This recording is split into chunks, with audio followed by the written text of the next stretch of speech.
I thought the freezing winds of the Sierra Nevada would be the end of me. Slipping on an icy slope during a brutal survival training exercise, I was ready to give up until a decorated Marine major carried me to safety. Breathless, I told him that whoever married him would be a very lucky woman. He just leaned close and whispered that he hoped it would be me. But the real survival test did not happen on that mountain. It happened 48 hours later in the grand foyer of my family home. My name is Camden. I am 33 years old, and I am the shadow founder of a $40 million defense contracting firm. Of course, my family had no idea. To them, I was just the embarrassing disappointment who played in the woods. Before I continue this story, let me know where you are watching from in the comments below.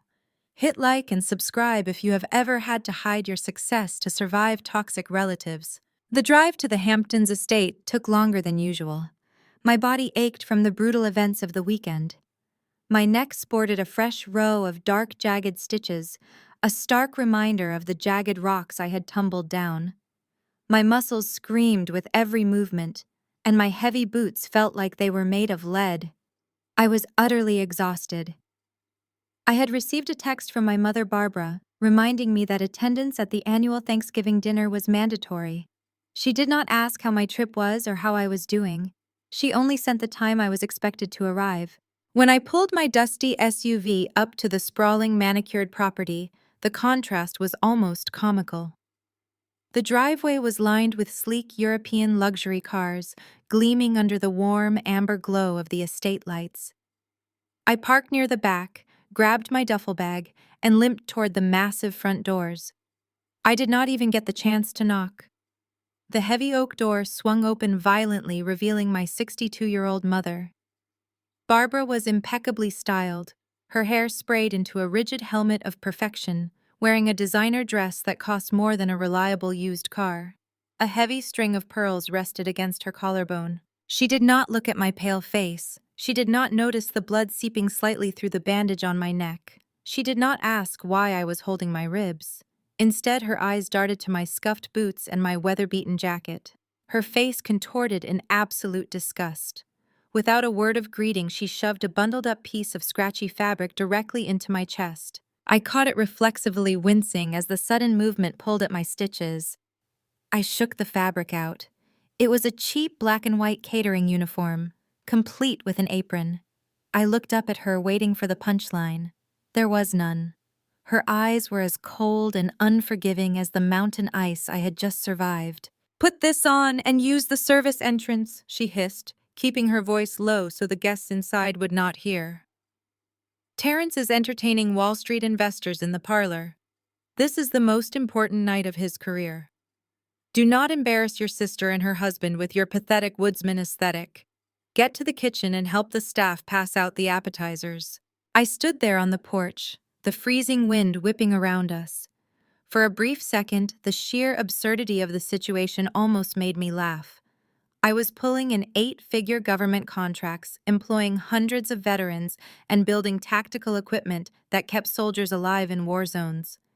Yet here was my mother handing me a polyester apron, demanding I serve shrimp cocktails to a bunch of over-leveraged finance bros, because my mere presence was an embarrassment to her golden child. My sister Peyton was everything my mother ever wanted. Perfect hair, perfect teeth, perfect marriage to a wealthy man. Peyton spent her days curating her social media presence, pretending to be a philanthropist, while never actually lifting a finger for anyone. And my mother worshipped her for it. I, on the other hand, had chosen dirt, grit, and independence. To Barbara, that made me a failure. I looked down at the catering uniform in my hands. The old Camden, the one desperate for a scrap of maternal affection, might have taken it. She might have walked around to the back of the house, head hung low, trying to be invisible, just to keep the peace. But the woman standing on that porch had just stared death in the face on a mountain. I was done shrinking myself to make them comfortable. I let the black and white uniform slip from my fingers. It landed on the pristine marble floor of the foyer in a messy heap. "Excuse me," I said quietly, my voice raspy but entirely steady. I stepped forward, forcing my mother to step back or be bowled over. I walked right past her into the grand hallway. Camden Barbara gasped, her voice shrill with panic. "Where do you think you are going? You cannot go in there looking like a homeless vagrant. Stop right now." I ignored her. The house smelled of roasted turkey, expensive pine candles, and the suffocating scent of too much money and too little character.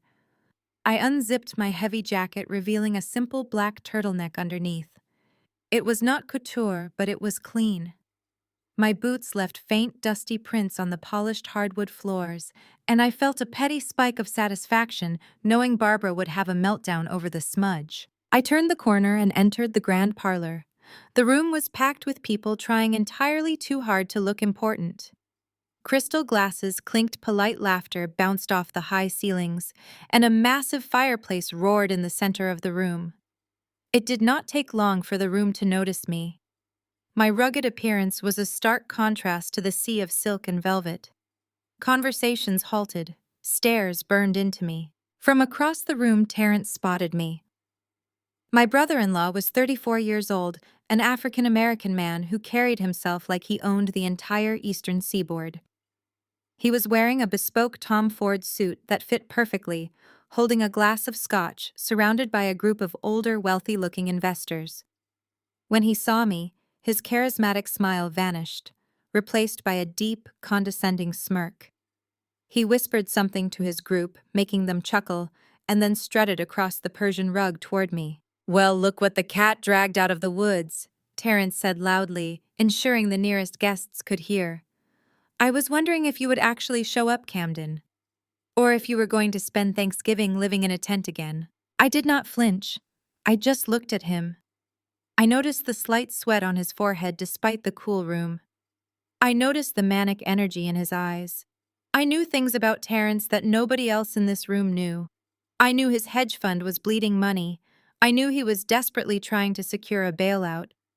"I came to see my family, Terrence," I replied calmly, "though the welcome has been a bit lacking." He laughed, a dry, harsh sound. He reached into the inner breast pocket of his designer jacket and pulled out 2 pieces of paper. He held them out toward me. I did not take them. I just looked down. The top paper was a check written out to me. The amount was $500. The bottom paper was a dense legal document, a property relinquishment form. "I know you are struggling, Camden," Terrence said, his tone dripping with fake pity. "You are out there playing in the mud, barely scraping by on whatever pennies you make from those survival tours. So Peyton and I want to help you out." "Help me out?" I repeated, my voice devoid of emotion. "Yes," he nodded smoothly. "That worthless 50-acre valley property your grandfather left you. It is just sitting there gathering dust. My fund is making a major acquisition, and we need to restructure some collateral. Sign the deed over to my firm today. The fund will put it to actual use, and you get this $500 for grocery money. Consider it a holiday gift from us. You really need it." I stared at the check. $500. For 50 acres of prime real estate that was currently housing a highly classified multi-million-dollar drone testing facility operated by my company. He wanted to steal my inheritance to save his sinking ship, and he was trying to buy me off with the price of a decent dinner in Manhattan. The audacity was almost impressive. Terrence actually believed I was completely ignorant. He thought I was just a broke girl who did not understand business finance or real estate. He assumed he could wave a few $100s in my face, and I would eagerly sign away the only thing my grandfather had left me. "Terrence," I said slowly, making sure my voice carried just enough for the closest investors to hear. "Are you offering me $500 for a property that was recently appraised at $4 million? His smug smile faltered for a fraction of a second. "Keep your voice down," he muttered, glancing nervously at the men behind him. "That land is a wasteland. It is zoned agricultural. It has zero development potential, and you cannot afford the property taxes anyway. I am doing you a massive favor by taking it off your hands before the state seizes it." I smiled, a slow, cold smile that made him take half a step back. I did not take the papers. Instead, I looked him dead in the eye. "If the land is a wasteland, Terrence, I asked, my tone sharp and clear. Then why did the Securities and Exchange Commission send a subpoena to that exact address this morning inquiring about your offshore accounts? The silence that fell over the parlor was absolute. The clinking of glasses stopped. The polite laughter died. Every single investor turned to look at Terrence. I watched the color drain completely from his face. The bespoke suit suddenly looked a little too tight on him. His jaw worked, but no sound came out. The conflict had officially begun, and I was holding all the cards. Terrence stared at me as if I had just spoken a foreign language. The glass of expensive scotch in his hand trembled slightly, the amber liquid sloshing against the crystal rim. The group of elite investors standing directly behind him froze. They exchanged sharp, calculating glances, their posture immediately shifting from relaxed camaraderie to high alert. In the ruthless world of high finance, an inquiry from the Securities and Exchange Commission was not a minor administrative inconvenience. It was the kiss of death. The air in the grand parlor suddenly felt incredibly thin. I did not wait for my brother-in-law to formulate a pathetic lie or try to laugh off the accusation. I reached out, my movements calm and deliberate, and gently plucked the $500 check from his paralyzed fingers. I held the slip of paper up to the warm light of the crystal chandelier, examining it for a brief second, as if it were a fascinating piece of garbage. Then, with agonizing slowness, I tore it perfectly in half. I placed the pieces together and tore them again. I stepped forward, closing the small distance between us, and dropped the confetti of worthless paper directly into his Scotch glass. The pieces floated on the surface of the expensive alcohol, dissolving his hollow bribe right before his eyes. "How dare you!" a shrill voice shrieked from across the parlor. The crowd of wealthy guests parted like the Red Sea as my sister Peyton stormed toward us. She was wearing a shimmering emerald silk gown that looked completely out of place for a private family Thanksgiving dinner, but perfectly suited for the red carpet event she constantly pretended her life was. Her perfectly contoured face was twisted in an ugly, unrecognizable sneer. She marched up to me, her designer high heels clicking aggressively against the polished hardwood floor. Peyton had always possessed a supernatural ability to make herself the center of any drama, and tonight was clearly no exception. She looked at Terrence, who was still staring dumbly at his ruined drink with a pale face, and then turned her venomous gaze entirely on me. "What is wrong with you, Camden?" Peyton demanded, her voice echoing loudly off the high ceilings and silencing the entire room. "You vanish into the woods for months playing pretend with your little survival camps, and then you show up here looking like a stray dog just to ruin my husband's evening. Are you really that pathetic?" I looked at her, instantly noting the slight tremor of panic beneath her righteous anger. Her eyes were wide, her breathing shallow. She knew about the money problems. She absolutely had to know. Peyton could not survive without her luxury vacations, her weekly spa treatments, and her endless supply of designer handbags. Terrence's financial failure was her personal failure, and she was desperate to deflect the blame onto anyone else to maintain the illusion of their perfect lives. "You are just jealous," she continued, her voice rising in pitch as she stepped closer, invading my personal space. "You have always been insanely jealous of me. Jealous of my marriage, jealous of my beautiful home, jealous that Terrence is a massive success while you are a complete failure who cannot even afford to dress appropriately for a holiday dinner. You come in here spewing ridiculous lies about his company because you cannot stand to see us happy and thriving." Her delusion was almost magnificent to witness. I did not raise my voice. I did not need to scream to command the room. I simply stated the cold, hard facts. "The federal government does not issue subpoenas based on jealousy," Peyton said smoothly. "They issue them based on wire fraud and offshore embezzlement." The words hit her like a physical blow. Her eyes widened to the point of bulging, and the fake polished veneer she wore cracked completely. Blinded by rage and the sudden terrifying realization of public exposure, Peyton did what she always did when she lost control of the narrative. She lashed out violently. She raised her hand high into the air, her heavy diamond engagement ring flashing dangerously under the parlor lights, and swung hard. She aimed a vicious, open-handed slap directly at my face. She expected me to cower. She expected me to flinch and take the hit, just like I had taken her verbal abuse and emotional manipulation for 3 decades. She thought I was still the quiet, submissive older sister who would do anything to keep the peace. But I was not that girl anymore. My reflexes, honed by years of elite tactical training and an incredibly recent brush with death on an icy mountain, were entirely instinctual. Before her manicured hand could even cross the space between us, my arm shot up. I caught her wrist mid-air. My grip locked around her delicate forearm like a steel vise. I did not squeeze hard enough to snap her bones, but I held her tight enough to stop her momentum dead in its tracks. Peyton gasped loud enough for the whole room to hear her eyes flying open in sheer shock. She tried to yank her arm back, pulling with all her body weight, but I held firm. My expression remained completely unchanged, an unmovable wall against her chaotic tantrum. "Do not ever try to put your hands on me again," I said, my voice dropping to a low, dangerous register that demanded absolute silence from everyone watching. The spoiled, arrogant woman in front of me suddenly looked very small and very terrified.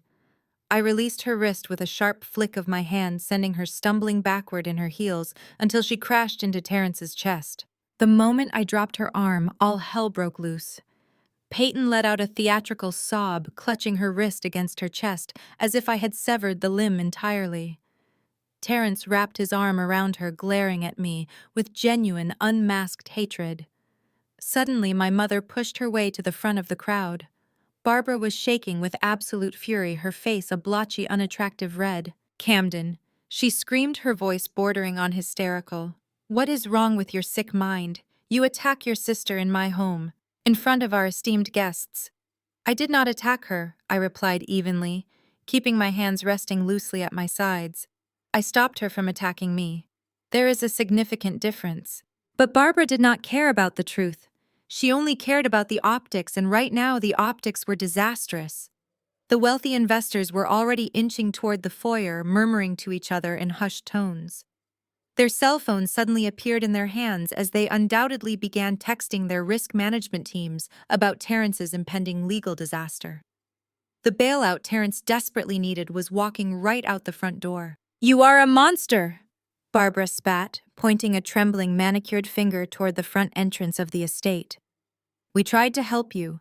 Terrence generously offered to buy that useless plot of dirt to save you from complete bankruptcy, and this is how you repay him. By humiliating him with vicious lies and assaulting your own flesh and blood. Get out of my house right now." Terrence chimed in, his fake confidence returning now that he had my mother backing him up and validating his victimhood. "You heard your mother, Camden. Leave. And do not expect another dime of support from us when you are living on the streets. You are completely cut off from this family." I looked at the three of them standing shoulder to shoulder, a perfect trinity of narcissism, greed, and delusion. They genuinely believed they held all the power in the world. They actually thought freezing my imaginary allowance and kicking me out into the freezing night would break my spirit. I adjusted the collar of my dark jacket, feeling the rough edge of my medical stitches brush against the fabric. I did not argue with them. I did not shed a single tear. I gave them a look of profound, unwavering pity. Barbara interpreted my calm demeanor as insolent defiance. Her face twisted into a mask of pure aristocratic rage as she reached into her designer handbag and pulled out her sleek cell phone. Her fingers jabbed aggressively at the screen. She was actually going to do it. She was going to call the local police department and have her own daughter arrested for assault, all to protect the fragile ego of her golden child and the crumbling financial empire of her fraudulent son-in-law. Terrence stood tall again, a smug smile returning to his face, believing he had successfully neutralized the threat I posed to his investors. Peyton continued to cradle her wrist, her fake whimpers echoing in the tense silence of the grand parlor. "I am calling the authorities right now," Barbara announced loudly, ensuring the wealthy guests near the foyer heard her clearly. "You have lost your mind, Camden. You come into my home, you spread vicious lies about Terrence, and you physically attack your sister. I will not tolerate this violent behavior. You will leave in handcuffs if you do not walk out that door this exact second. I did not move a single muscle. I just waited. I knew something they did not know. Before Barbara could press the call button, a deep guttural vibration rattled the massive floor-to-ceiling windows of the parlor. It was not the smooth, quiet purr of a luxury European sports car or a high-end electric sedan. This was the heavy, aggressive roar of a massive engine designed for hostile environments.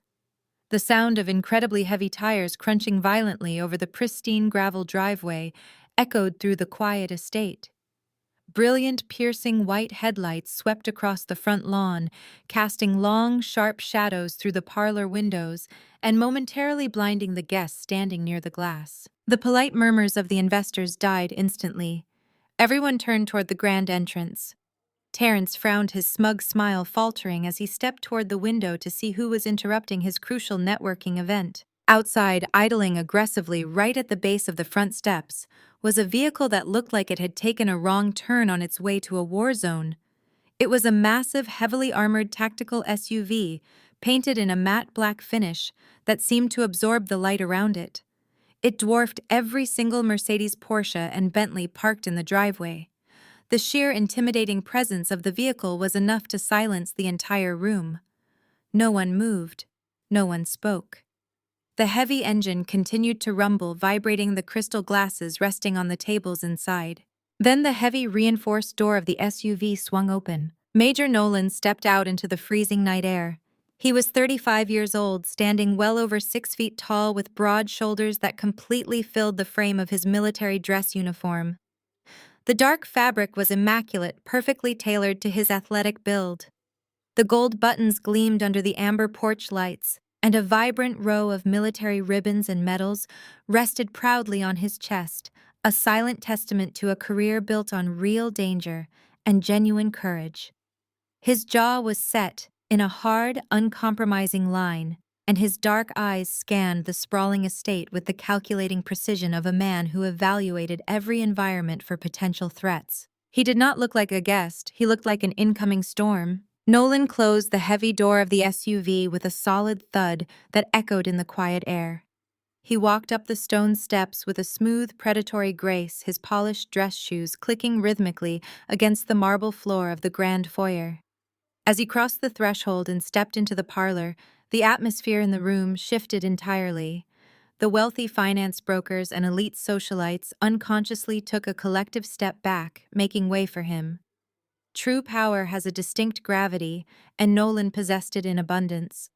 He carried an aura of absolute authority that made Terrence's bespoke Tom Ford suit look like a cheap Halloween costume. I watched the dramatic shift in my family from across the room.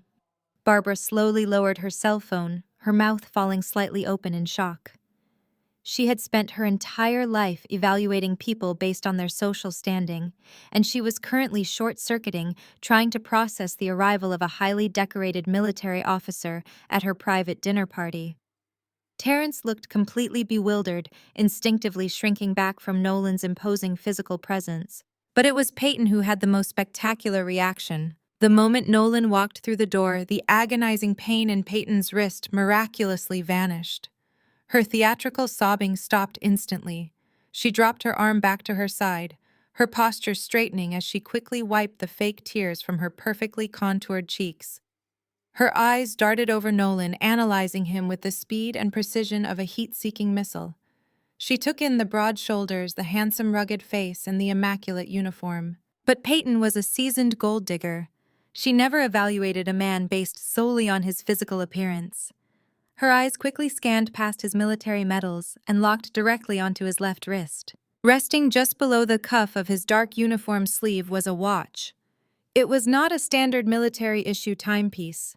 It was a heavy platinum Patek Philippe Grand Complications. It was a masterpiece of horology, a piece of machinery that signaled a level of generational wealth that made the millionaires in this parlor look like absolute peasants. In the hyper-status-obsessed world Peyton lived in, that specific watch was the ultimate siren song.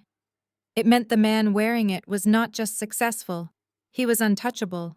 I saw the exact moment the realization hit her. Her eyes widened, a hungry, predatory gleam replacing the fake victimhood she had been projecting seconds earlier. The sister who had just tried to slap me in the face and have me thrown out into the snow was completely gone. In her place stood a woman calculating exactly how to make herself the center of this new incredibly wealthy man's attention. She smoothed down the silk of her emerald gown, threw her shoulders back to emphasize her figure, and plastered on her most radiant, charming smile. Nolan did not even glance at the wealthy investors. He ignored Terrence entirely. He ignored Barbara.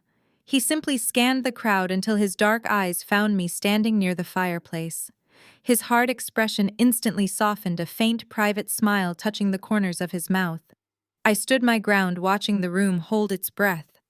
The trap was set, the players were all in position, and my sister was about to walk right into the most devastating humiliation of her entire life. Peyton did not even hesitate.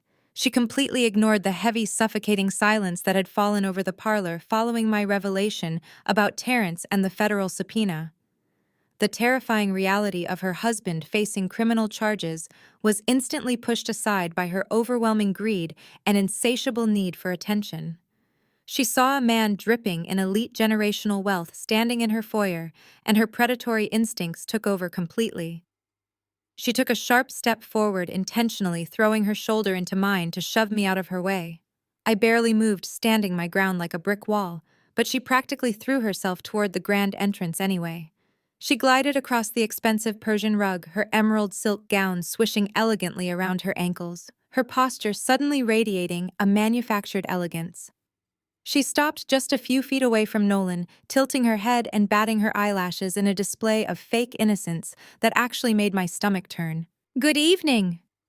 Major Peyton purred, her voice dripping with a sickly sweet tone she usually reserved for wealthy benefactors and luxury boutique managers.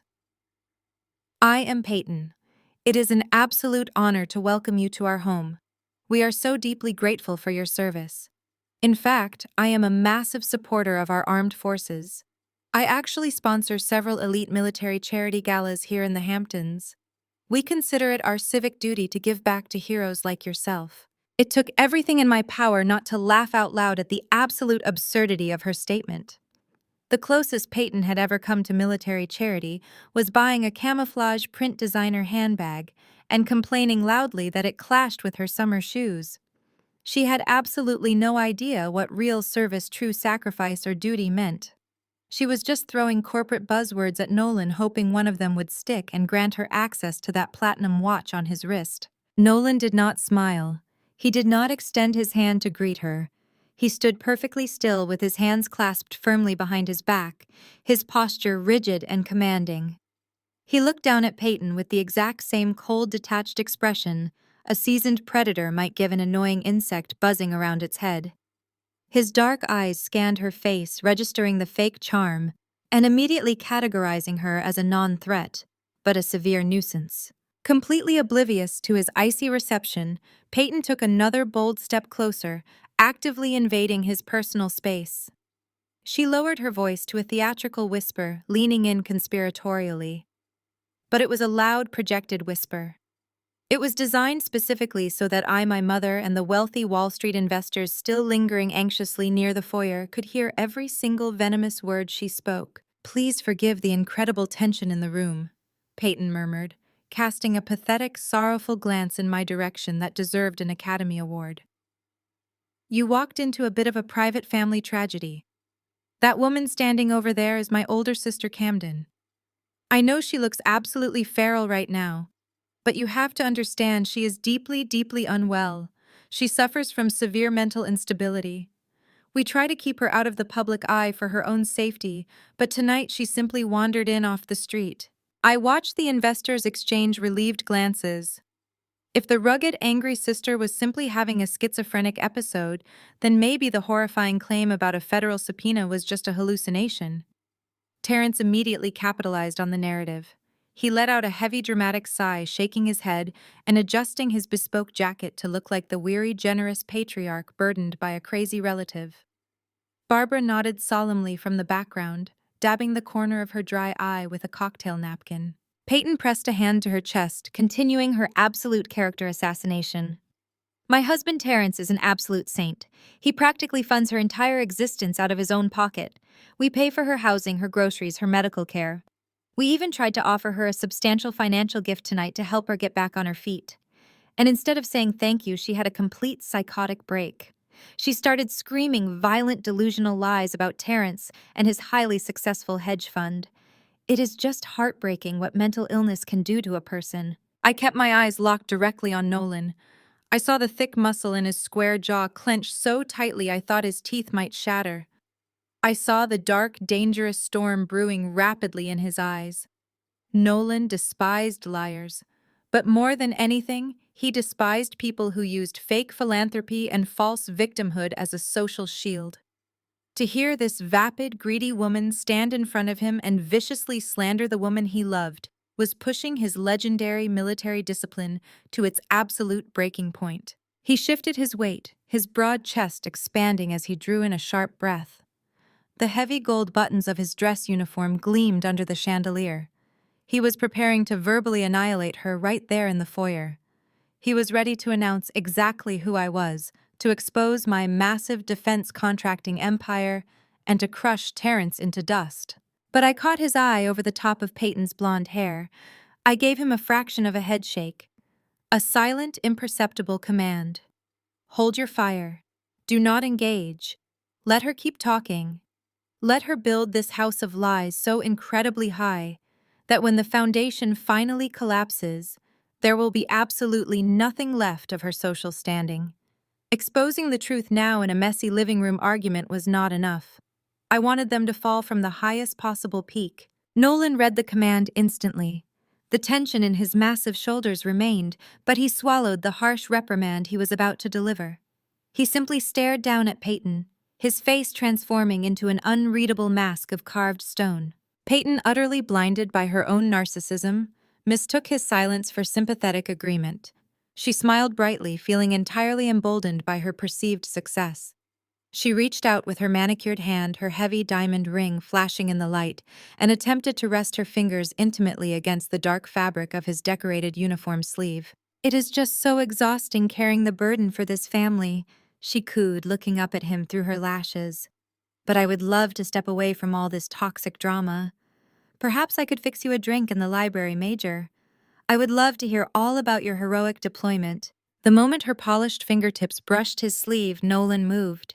He took a sharp, precise step backward. The movement was completely devoid of any politeness or social grace.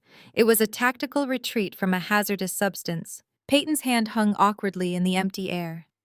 The fake radiant smile on her face froze instantly, a flicker of genuine confusion finally piercing through her thick layer of delusion. The wealthy guests watched the brutal, silent rejection with wide eyes. Nolan did not offer her a single word of comfort, a polite excuse, or any form of acknowledgement. Instead, his dark, calculating eyes bypassed her, completely cutting through the opulent room until they locked onto mine. He stood at attention, ignoring the golden child, entirely waiting for my next move. I held Nolan's gaze across the tense expanse of the grand parlor. A silent current of understanding passed between us. He was handing me the floor, stepping back to let me dismantle the elaborate house of cards my family had built. I broke our eye contact and finally stepped away from the fireplace. My boots made soft, deliberate sounds against the hardwood as I bypassed Peyton completely. She was still standing with her hands suspended in the air, her face flushed with the unprecedented sting of total rejection from a man she deemed a high-value target. I did not give her a second glance. Her pathetic flirtation was a sideshow.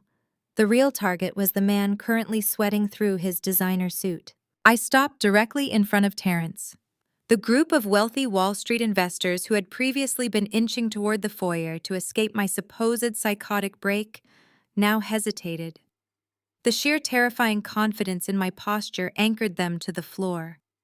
They were apex predators of the financial world, and their instincts told them that blood was about to be spilled. Terrence tried to maintain his composed, patronizing facade. He let out a forced, nervous chuckle and looked at the men around him. "You see what I have to deal with, gentlemen," he said, his voice cracking slightly. "Absolute paranoid delusions. We should probably call a medical transport. She is clearly a danger to herself. I am not delusional, Terence, I said calmly. And I am certainly not the one in danger tonight. I reached into the inner breast pocket of my rugged jacket. The movement made Terence flinch involuntarily, his eyes darting to my hands. I did not pull out a weapon. I pulled out a thick, heavily creased piece of official legal stationery bearing the unmistakable embossed seal of the federal government. The parlor was so quiet that the crisp sound of the thick paper unfolding echoed off the walls like a cracking whip. You told everyone I was screaming violent lies earlier. I continued, keeping my voice level and conversational. You told these men that my comments about a federal subpoena were just the ramblings of a sick mind. But the interesting thing about the Securities and Exchange Commission, Terence, is that they do not care about family drama. They only care about paper trails. I held the document up not to Terence, but directly to the oldest, most distinguished-looking investor standing over his left shoulder. This arrived by certified federal courier to my property in the valley at 8 o'clock this morning. I announced, ensuring every single syllable was razor-sharp. It is a formal subpoena demanding all records for a shell company named Apex Holdings, LLC. A company that, according to these federal documents, was illegally registered using my residential address without my consent. The older investor stepped forward, his eyes narrowing. Terence threw his arm out to block the man, his face completely devoid of color. "Do not listen to her," Terence stammered, his voice rising in panic. "It is a forgery. She printed that off the internet. She is trying to sabotage my firm because she is broke and bitter." I easily sidestepped Terence's blocking arm and handed the heavy document to the older investor. "I am sure a man of your experience knows what a legitimate federal watermark looks like," I said. The investor snatched the paper from my hand. He pulled a pair of reading glasses from his suit pocket and shoved them onto his face. The room held its collective breath as his eyes scanned the dense legal text. I watched his expression transform from mild annoyance to absolute, unadulterated horror. According to the SEC, I continued projecting my voice so the entire room could hear the executioner's song that Shell Company was used to funnel $12 million of investor capital directly into an offshore account in the Cayman Islands. Capital that was supposed to be secured in a domestic escrow account, pending the massive acquisition Terence has been bragging about all evening. The investor looked up from the paper. His face was a mask of pure, lethal fury. He looked at Terence. "Is this true?" the man demanded, his voice a low, terrifying growl. "Is my money in the Caymans, Terence?" "No," Terence practically screamed, raising his hands in defense. "No, Richard, I swear to God.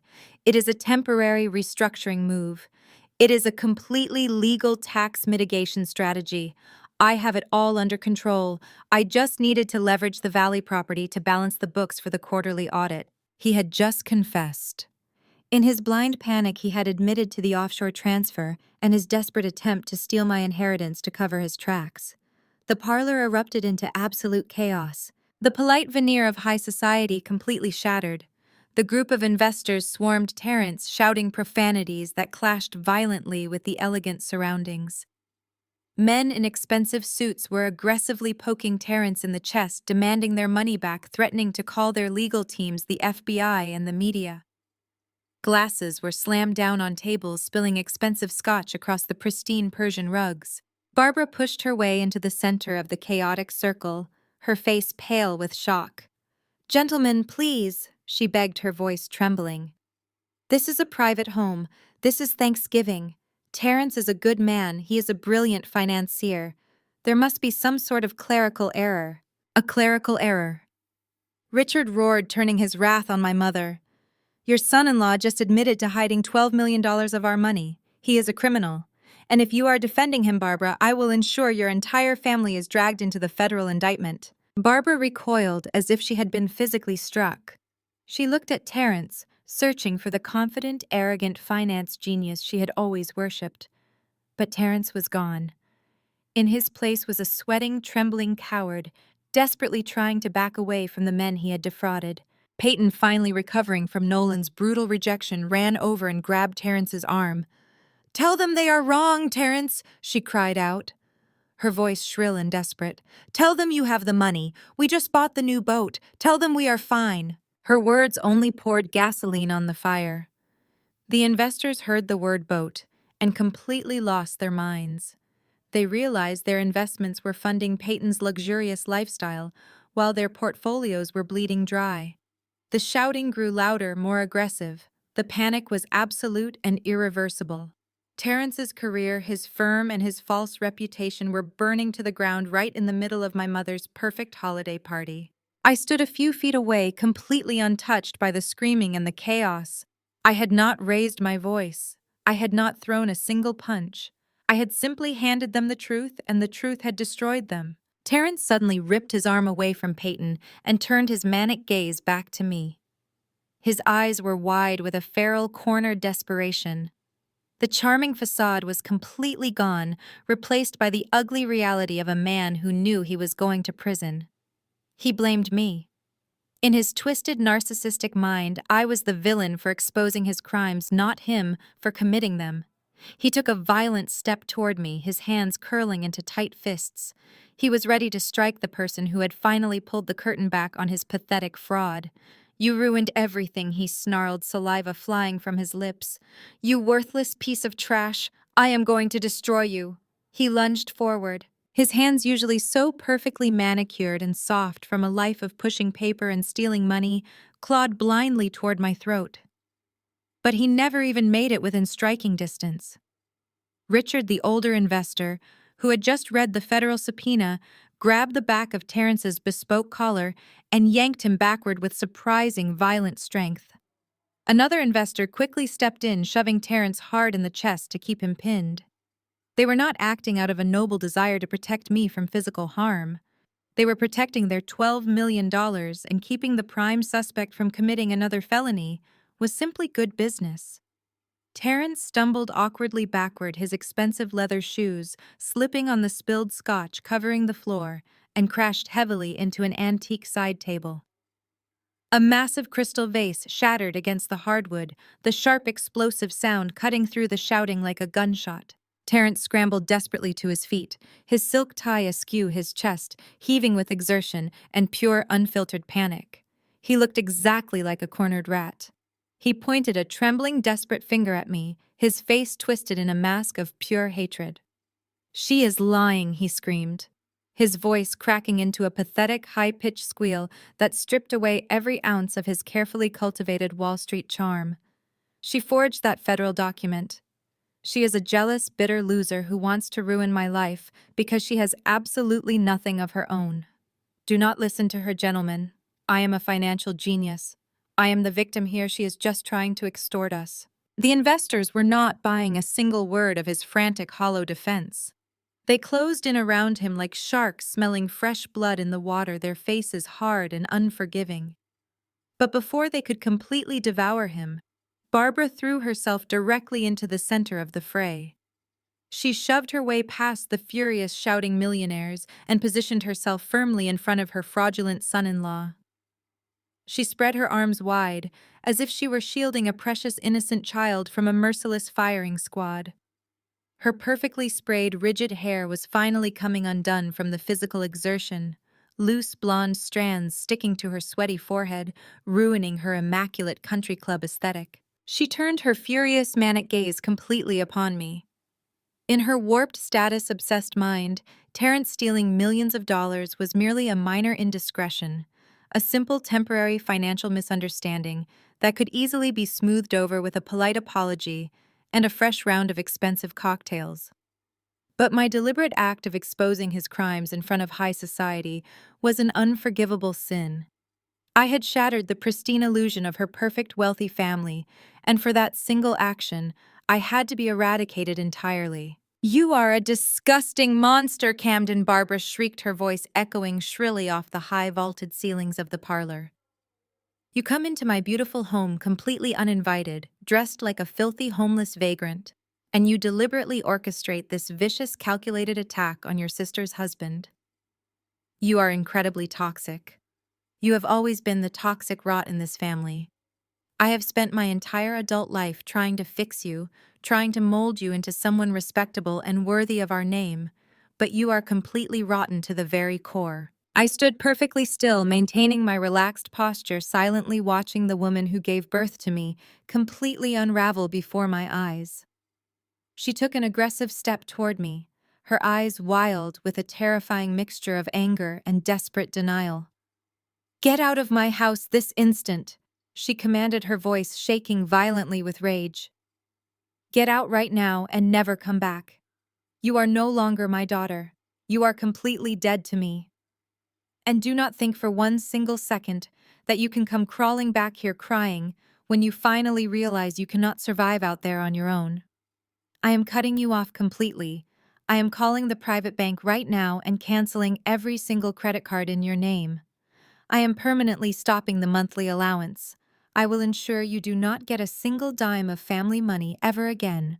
You will starve on the dirty streets before I give you another cent." A slow, genuine smile spread across my face.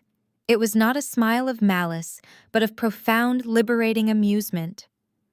Her ultimate threat, the absolute nuclear option she firmly believed would bring me to my knees begging for her mercy and financial support, was completely and utterly meaningless. I did not have any of her precious credit cards. I had not taken a single dime of family money since the very day I turned 18 years old. I had built a $40 million defense empire with my own two hands, while she and her precious golden child were currently tethered to a rapidly sinking ship piloted by a desperate criminal. "You do not need to bother calling the bank, Barbara," I replied, my voice completely serene and steady, despite the absolute chaos erupting all around us. "I have not used a family credit card in over 15 years. I pay for my own life. But you might genuinely want to save your energy for the federal authorities.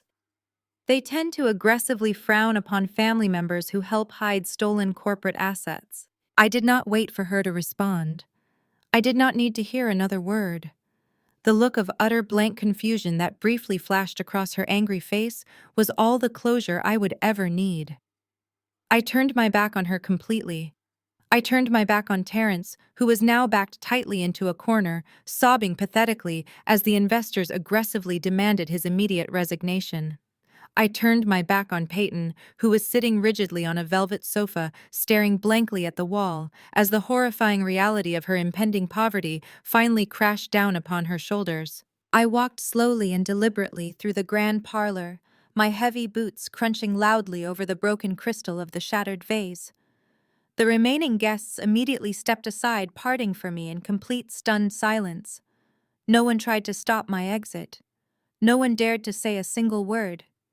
The heavy, suffocating atmosphere of the estate, thick with decades of lies, greed, and superficiality, seemed to instantly lift from my tired shoulders with every single step I took toward the front entrance. I reached the massive oak doors, grasped the heavy brass handles, and pushed them wide open. The freezing winter air hit me instantly, biting sharply at my cheeks and stinging the fresh stitches on my neck, but it felt incredibly pure. It felt like absolute, undeniable freedom. The snow had started to fall heavily, while I was inside, large white flakes drifting silently down from the pitch-black sky, covering the manicured lawns and the luxury vehicles in a pristine, untouched blanket of brilliant ice. I stepped out onto the porch, leaving the front door standing wide open behind me. The chaotic sounds of shouting and crying spilled out from the warm parlor into the freezing night, but they already sounded a million miles away. They were securely trapped inside their crumbling, pathetic delusions, desperately fighting over the worthless scraps of a fraudulent empire. I was walking away cleanly, stepping boldly into the crisp, cold reality of a life I had built entirely on my own terms. I took a deep breath of the freezing air, feeling the familiar, comforting chill of the wilderness completely fill my lungs. The heavy oak doors clicked shut behind me, completely cutting off the frantic shouting and the harsh sound of breaking glass from the grand parlor. I stood alone on the snow-covered porch, watching my breath form pale clouds in the freezing night air. For the first time in my entire life, the oppressive, suffocating weight of my family's expectations was entirely gone. I had finally severed the cord. But I was not standing there alone in the dark for very long. The heavy front doors opened again, much quieter this time. I did not need to turn around to know who had followed me out into the cold. I could feel the distinct, imposing presence of Major Nolan long before he stepped up directly beside me. He did not say a single word about the spectacular implosion he had just witnessed inside the estate. Instead, he simply unbuttoned the heavy dark wool overcoat of his military dress uniform. With a fluid, incredibly gentle motion that completely contrasted his lethal tactical background, he draped the thick coat over my shivering shoulders. The coat instantly swallowed me, carrying his radiating body heat and the faint grounding scent of cedar and expensive cologne. "Let us get you out of here," Nolan said, his voice a low, steady rumble that instantly calmed my racing pulse. His hand rested lightly on the small of my back, guiding me down the snowy stone steps. We walked away from the glaring amber lights of the Hamptons estate, leaving the toxic chaos of my mother and Terrence far behind us. The massive matte black tactical SUV was waiting exactly where he had left it, idling like a sleeping beast on the circular gravel driveway. As we approached the vehicle, I noticed the thick ballistic glass and the reinforced steel paneling. This was not a standard civilian vehicle designed for comfort. It was a mobile, heavily armored fortress. Nolan reached past me, pulling the heavy passenger door open. I climbed up into the secure cabin. The interior was a stark contrast to the freezing winter night outside. It was immaculate, warm, and entirely utilitarian, outfitted with advanced military communication arrays and glowing digital dashboards. Nolan shut my door with a solid, echoing thud, walked quickly around the front of the massive hood, and climbed into the driver's seat. He shifted the heavy vehicle into gear, and we rolled smoothly out of the sprawling driveway, leaving the manicured lawns and my crumbling family permanently in the rearview mirror. We drove in comfortable, heavy silence for several miles, the massive tires crunching rhythmically over the freshly fallen snow on the dark coastal roads. The intense adrenaline from the parlor confrontation was finally beginning to fade from my system, rapidly replaced by a deep, incredibly satisfying exhaustion. I pulled Nolan's heavy wool coat tighter around my neck, leaning my head back against the dark leather headrest. Nolan easily navigated a sharp curve before casting a quick sideways glance at me. The faint green illumination from the digital dashboard highlighted the sharp, aggressive angles of his jaw and the faint amusement currently dancing in his dark eyes. So he began, his tone casual but carrying a very sharp edge of genuine intrigue. "That was certainly an unforgettable Thanksgiving dinner. You absolutely dismantled that man. I have seen seasoned enemy combatants fold under intense interrogation, but your brother-in-law practically begged for mercy before you even raised your voice." "He deserved much worse," I replied calmly, staring out the reinforced window at the passing dark trees. "He is stealing millions of dollars from people who blindly trusted him just to fund Peyton's ridiculous designer shoe collection. The federal authorities will tear his life apart long before I ever have to deal with him again." Nolan let out a low chuckle, a rich, resonant sound that entirely filled the quiet cabin. He reached out his large hand, briefly covering mine where it rested on the center console. His touch was warm, calloused, and incredibly grounding. "I just have one question for you," Nolan said, his voice dropping slightly as he kept his sharp eyes on the snowy road ahead. "How much longer are you going to let them think you are a completely broke wilderness guide, Madam CEO?" I turned my head to look at him, a slow, genuine smile spreading across my face. Hearing that specific title spoken out loud, especially by him, felt incredibly satisfying. For years, I had carefully cultivated the image of a struggling outdoor enthusiast to keep my greedy, status-obsessed family as far away from my actual life as possible. If Barbara or Peyton had known the truth, they would have drained me dry. "They do not need to know the truth," I answered simply. "They think I am a failure because I do not wear expensive silk dresses or attend superficial country club luncheons. Let them keep thinking that. It makes my actual work so much easier to execute." "Your actual work?" Nolan repeated, shaking his head in quiet admiration. "Camden, you are the shadow founder and sole owner of Apex Tactical. You built a $40 million defense contracting firm entirely from the ground up. You employ the best tactical engineers in the country. You design survival gear and drone technology that actively keeps my Marines alive in the field. And yet your mother just tried to hand you a catering uniform to serve appetizers to a glorified thief. The irony is almost too much to handle. I let out a soft laugh. That is exactly why I kept my name entirely off the public corporate registry. Apex Holdings is permanently shielded by multiple layers of legal blind trusts. If Terrence knew I was the CEO of the very company he has been desperately trying to pitch his failing hedge fund to, he would have never offered me $500 for my land. Nolan tightened his grip on the steering wheel, his expression turning highly serious as the pieces finally fell into place. The Valley property, he said, his voice sharp with realization. That 50-acre plot he was trying to bully you into signing over tonight. That is not just empty farmland, is it? No, I replied, my smile completely fading into a look of absolute cold calculation. That property is the primary proving ground for our new autonomous drone surveillance program. The classified technology housed in those underground bunkers is worth more than every single house in my mother's neighborhood combined. Terrence thought he was stealing a worthless plot of dirt to use as fake collateral for his dying fund. He had absolutely no idea he was actively trying to steal a highly classified federal testing site. Nolan let out a low whistle, shaking his head. He really stepped on a massive landmine tonight. But you know this is not over Camden. He is backed into a corner now. His investors are going to aggressively pull their capital, and the SEC is breathing directly down his neck. He is going to be incredibly desperate for a massive influx of cash to cover his stolen assets. I know, I said, my eyes fixed firmly on the dark road ahead. And I know exactly where he is going to try and get it. Terrence has been bragging all night about securing VIP tickets to the Winter Defense Gala next week. He truly thinks he is going to ambush the mysterious CEO of Apex Tactical and secure a massive bailout for his fraudulent fund.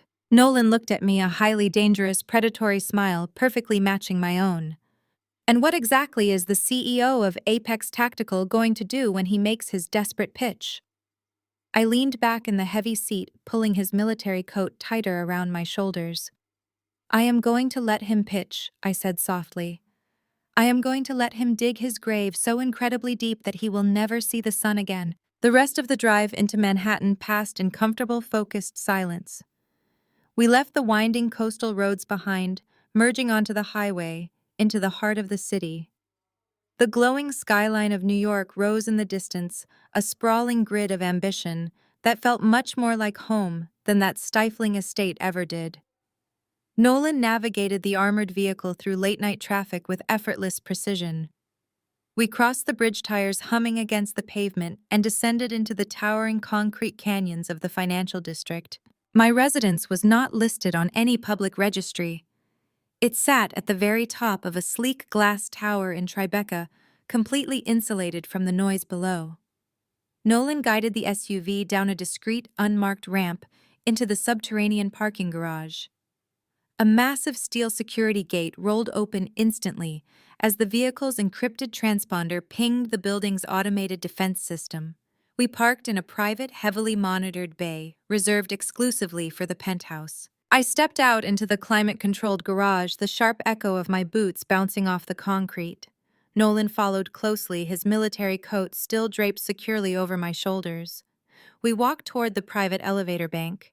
There were no keyholes or standard keypads. I stepped up to the polished black glass panel looking directly into the retinal scanner. A soft blue beam swept across my eye, followed instantly by a quiet chime. The heavy steel doors slid silently open, revealing an interior lined with dark wood and brushed steel. It took exactly 45 seconds to reach the top floor. The doors opened directly into my living space. The $8 million penthouse was a massive fortress of glass, steel, and dark leather. Floor-to-ceiling windows offered an uninterrupted panoramic view of the Manhattan skyline city lights, reflecting off the dark Hudson River. There were no family portraits, no superficial clutter, and absolutely no compromises. It was a space designed for total efficiency and complete peace. Nolan stepped out of the elevator, his dark eyes sweeping the massive room with quiet appreciation. He unbuttoned the high collar of his dress uniform, letting the rigid military tension drain from his broad shoulders. He walked over to the sleek marble island in the center of the kitchen while I slipped his heavy coat off and hung it over a dark leather chair. I poured us 2 glasses of sparkling water from the chilled dispenser, sliding one across the cold marble toward him. I leaned against the counter, crossing my arms as the residual adrenaline from the Hamptons finally settled. "Let us talk about the logistics of your brother-in-law's catastrophic stupidity," Nolan said, taking a slow sip. He set the glass down, leaning forward. "If that property in the valley is actively housing classified autonomous drone technology for a federal defense contract, the security protocols must be absolute. How did Terrence actually think he could forge a deed and use it as collateral without triggering a massive federal alert?" "Because Terrence operates entirely on arrogance," I explained, looking out at the glittering skyline. "He thought he was dealing with a broke wilderness guide who would blindly sign a piece of paper for $500. He planned to take the forged deed, bury it in complex offshore paperwork, and use the land's assessed value to temporarily satisfy his nervous investors. He figured his fund would be flush with cash again before anyone noticed the discrepancy." Nolan let out a harsh laugh. "So he bypassed doing even a basic federal survey of the land. He just looked at a map, saw 50 acres with your name attached to it, and assumed it was empty dirt." "Exactly," I nodded. "But the government does not play fast and loose with drone testing facilities. The second Terrence's lawyers tried to run a quiet title search through back channels last week, our automated cybersecurity network flagged the inquiry. My legal team immediately notified the Securities and Exchange Commission about the unauthorized attempt to leverage a restricted military asset. That is what triggered the subpoena he received this morning." "He handed them the exact weapon they needed to destroy him," Nolan murmured. "And now he is cornered. Richard and those other investors will demand a full audit by Monday morning. Terrence needs a massive influx of capital immediately, or he faces federal wire fraud charges." "Which brings us to the Winter Defense Gala," I said, setting my glass down. "Terrence knows Apex Tactical just secured a massive new wave of government funding. He has been aggressively trying to secure a meeting with my acquisitions department for months. He is going to show up at that gala in his bespoke suit, completely desperate, and try to pitch the anonymous CEO of Apex to buy out his toxic debt. And your mother and sister are going to be right there with him," Nolan added, his eyes locking onto mine with protective intensity. "They are going to use that charity event to try and network their way out of bankruptcy. They have absolutely no idea that the very person they threw out into the snow tonight is the only person who holds the key to their survival." I walked around the marble island, stopping right in front of him. "The woman they threw out into the snow does not exist anymore," I said softly but firmly. "My family thinks their fake smiles and designer clothes will always protect them from the consequences of their own actions." Nolan reached out, his large hands resting gently on my waist, pulling me slightly closer. "I am going to be standing right beside you when you finally tear their world apart," he promised, his voice a low whisper. I rested my hands flat against the crisp fabric of his dress uniform. "I know you will," I replied. "But until then, we need to let them believe they are still winning. We need to let Peyton and Terrence get incredibly comfortable with their desperate plan. The higher they climb, the harder the concrete is going to feel when they finally hit the bottom." While I was finalizing the details of my impending trap from the quiet luxury of my penthouse, Terrence's world was rapidly crumbling into dust. The aftermath of the disastrous Thanksgiving dinner had been brutal and immediate. Richard and the other investors had not waited for Monday morning. By Saturday afternoon, they had mobilized an army of aggressive corporate lawyers who immediately filed an emergency injunction to freeze every single one of Terrence's professional and personal accounts. The bespoke suits, the expensive scotch, the superficial confidence, everything he used to project power had vanished overnight. Inside the massive Hamptons estate, the atmosphere was suffocating. Barbara had barricaded herself in the master suite, refusing to speak to anyone, unable to process the sheer public humiliation of the federal subpoena. The Golden Child, however, was not handling the crisis with quiet dignity. Peyton was pacing frantically across the large living room, clutching her cell phone tightly in her hand. Her perfect hair was messy, and the dark circles under her eyes betrayed a complete lack of sleep. She was terrified.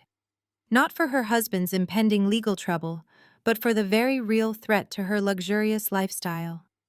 She had spent the entire morning trying to use her credit cards at various luxury boutiques, only to have every single transaction violently declined. The bank had locked her out. Terrence sat hunched over the large dining table, entirely surrounded by stacks of complex financial documents and empty coffee cups. He looked terrible. His designer shirt was wrinkled and stained, his tie discarded somewhere on the floor. He was frantically typing on his laptop, trying to find a miraculous loophole in the federal injunction, but he was completely trapped. "What do you mean my cards are declined?" Peyton shrieked, finally turning her anger toward her husband. "Terrence, I was trying to buy the dress for the gala next week. The bank teller actually laughed at me. She told me the accounts were frozen due to suspected wire fraud. How could you let this happen?" Terrence rubbed his bloodshot eyes, letting out a heavy, exhausted sigh. "It is a temporary freeze, Peyton," he lied, his voice lacking any of its usual arrogant conviction. "Richard overreacted. He panicked and called his lawyers before I could fully explain the offshore restructuring. I just need a little time to move some assets around and unfreeze the capital." "You do not have time," Peyton yelled, slamming her phone down on the table. "You humiliated us in front of the entire Hamptons social elite. Mother has not left her room in 2 days. All of my friends are texting me asking if we are bankrupt. Are we bankrupt, Terrence? Tell me the truth." Terrence slammed his laptop shut, the sudden noise echoing sharply in the quiet room. He stood up, running a hand through his messy hair. "We are not bankrupt," he snapped defensively. "But we are incredibly illiquid right now." That stupid stunt Camden pulled with the subpoena completely terrified the board. "If I do not secure a massive influx of cash by the end of next week, the SEC is going to officially launch a criminal investigation, and if they look too closely at the Cayman accounts?" He trailed off, unable to verbalize the horrifying reality of federal prison.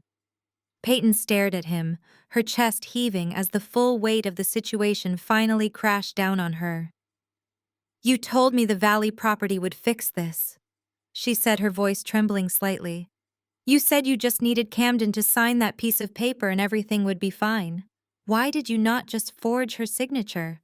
Why did you have to confront her in front of everyone?" "I tried to forge it," Terrence admitted, his voice dropping to a low, desperate whisper. "But her legal team had automated flags on the deed. The second my lawyers tried to process the quiet title transfer, they triggered a massive federal alert. I had to get her physical signature to bypass the security protocols. I thought offering her cash in front of the family would pressure her into signing it without reading the fine print." "Well, it backfired spectacularly," Peyton spat bitterly. "And now we have nothing. We are going to lose this house. We are going to lose everything." "We are not going to lose everything," Terrence insisted, stepping closer to her and grabbing her shoulders. "I have a plan. I have a very real, incredibly lucrative plan, but I need you to pull yourself together and help me execute it." Peyton looked up at him, her eyes narrowing with suspicion. "What plan? Who is going to bail you out of a $12 million hole?" Terrence let go of her shoulders and began pacing the room, his nervous energy returning.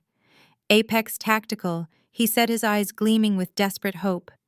"They are a massive, highly secretive defense contracting firm. They just secured a massive new wave of government funding for autonomous drone technology. They have more liquid capital than they know what to do with.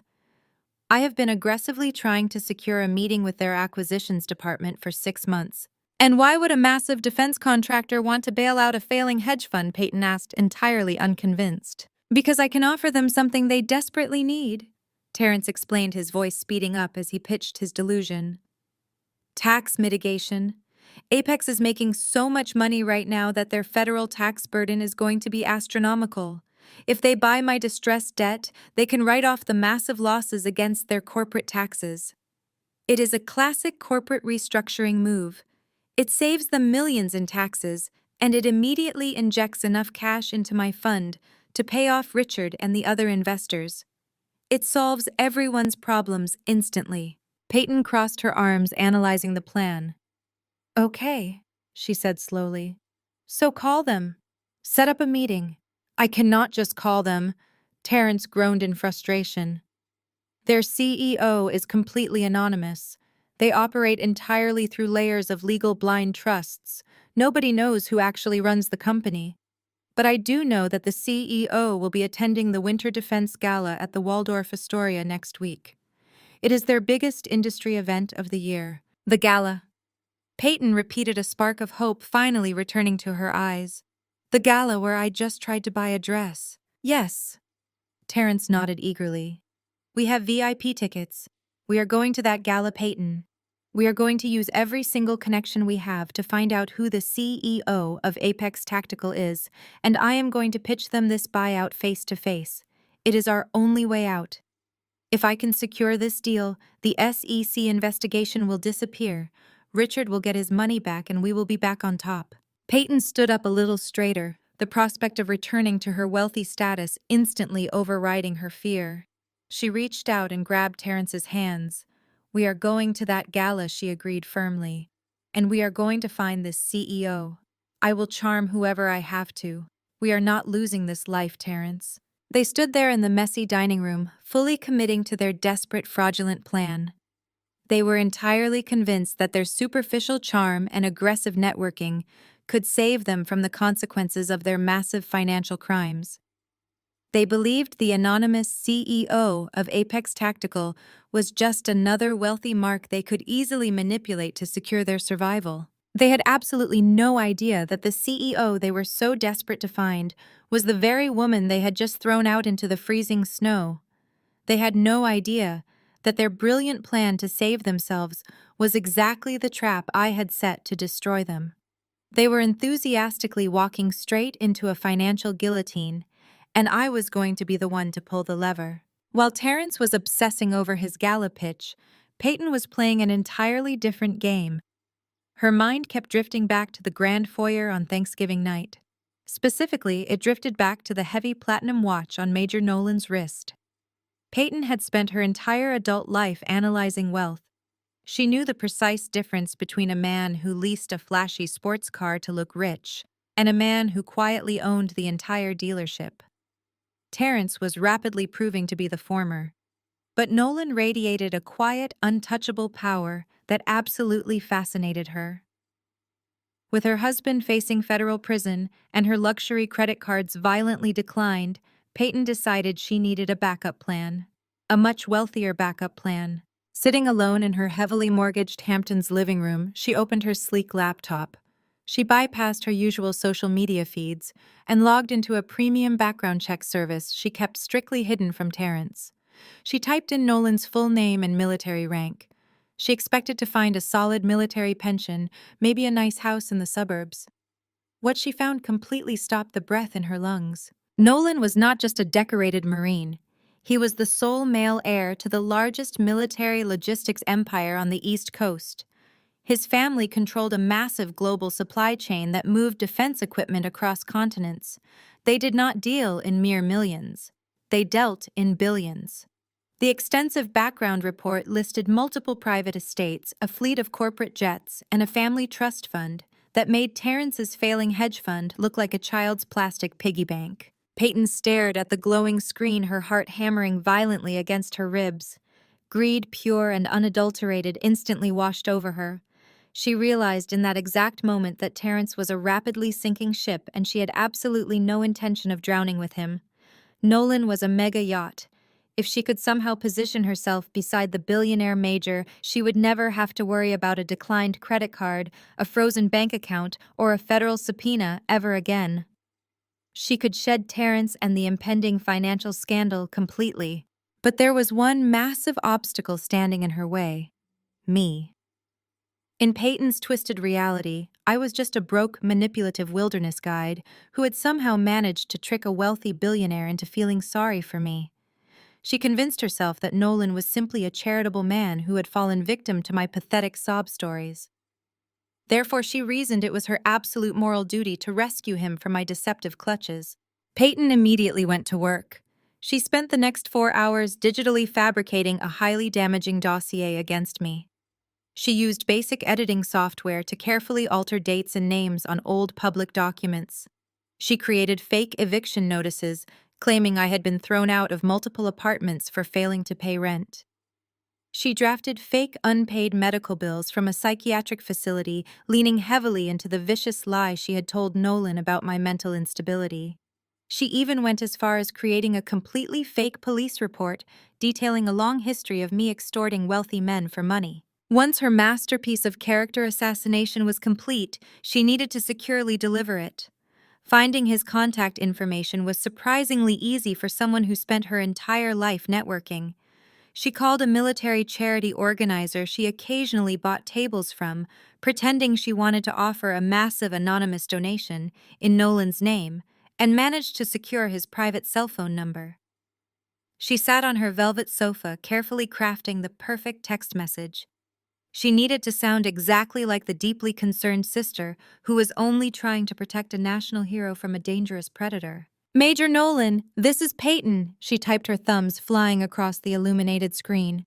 "I am so incredibly sorry to intrude on your privacy. But after seeing you at our home, my conscience will not let me stay silent.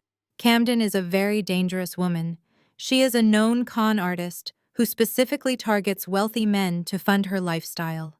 I have attached several legal and medical documents that undeniably prove her history of severe fraud and mental instability.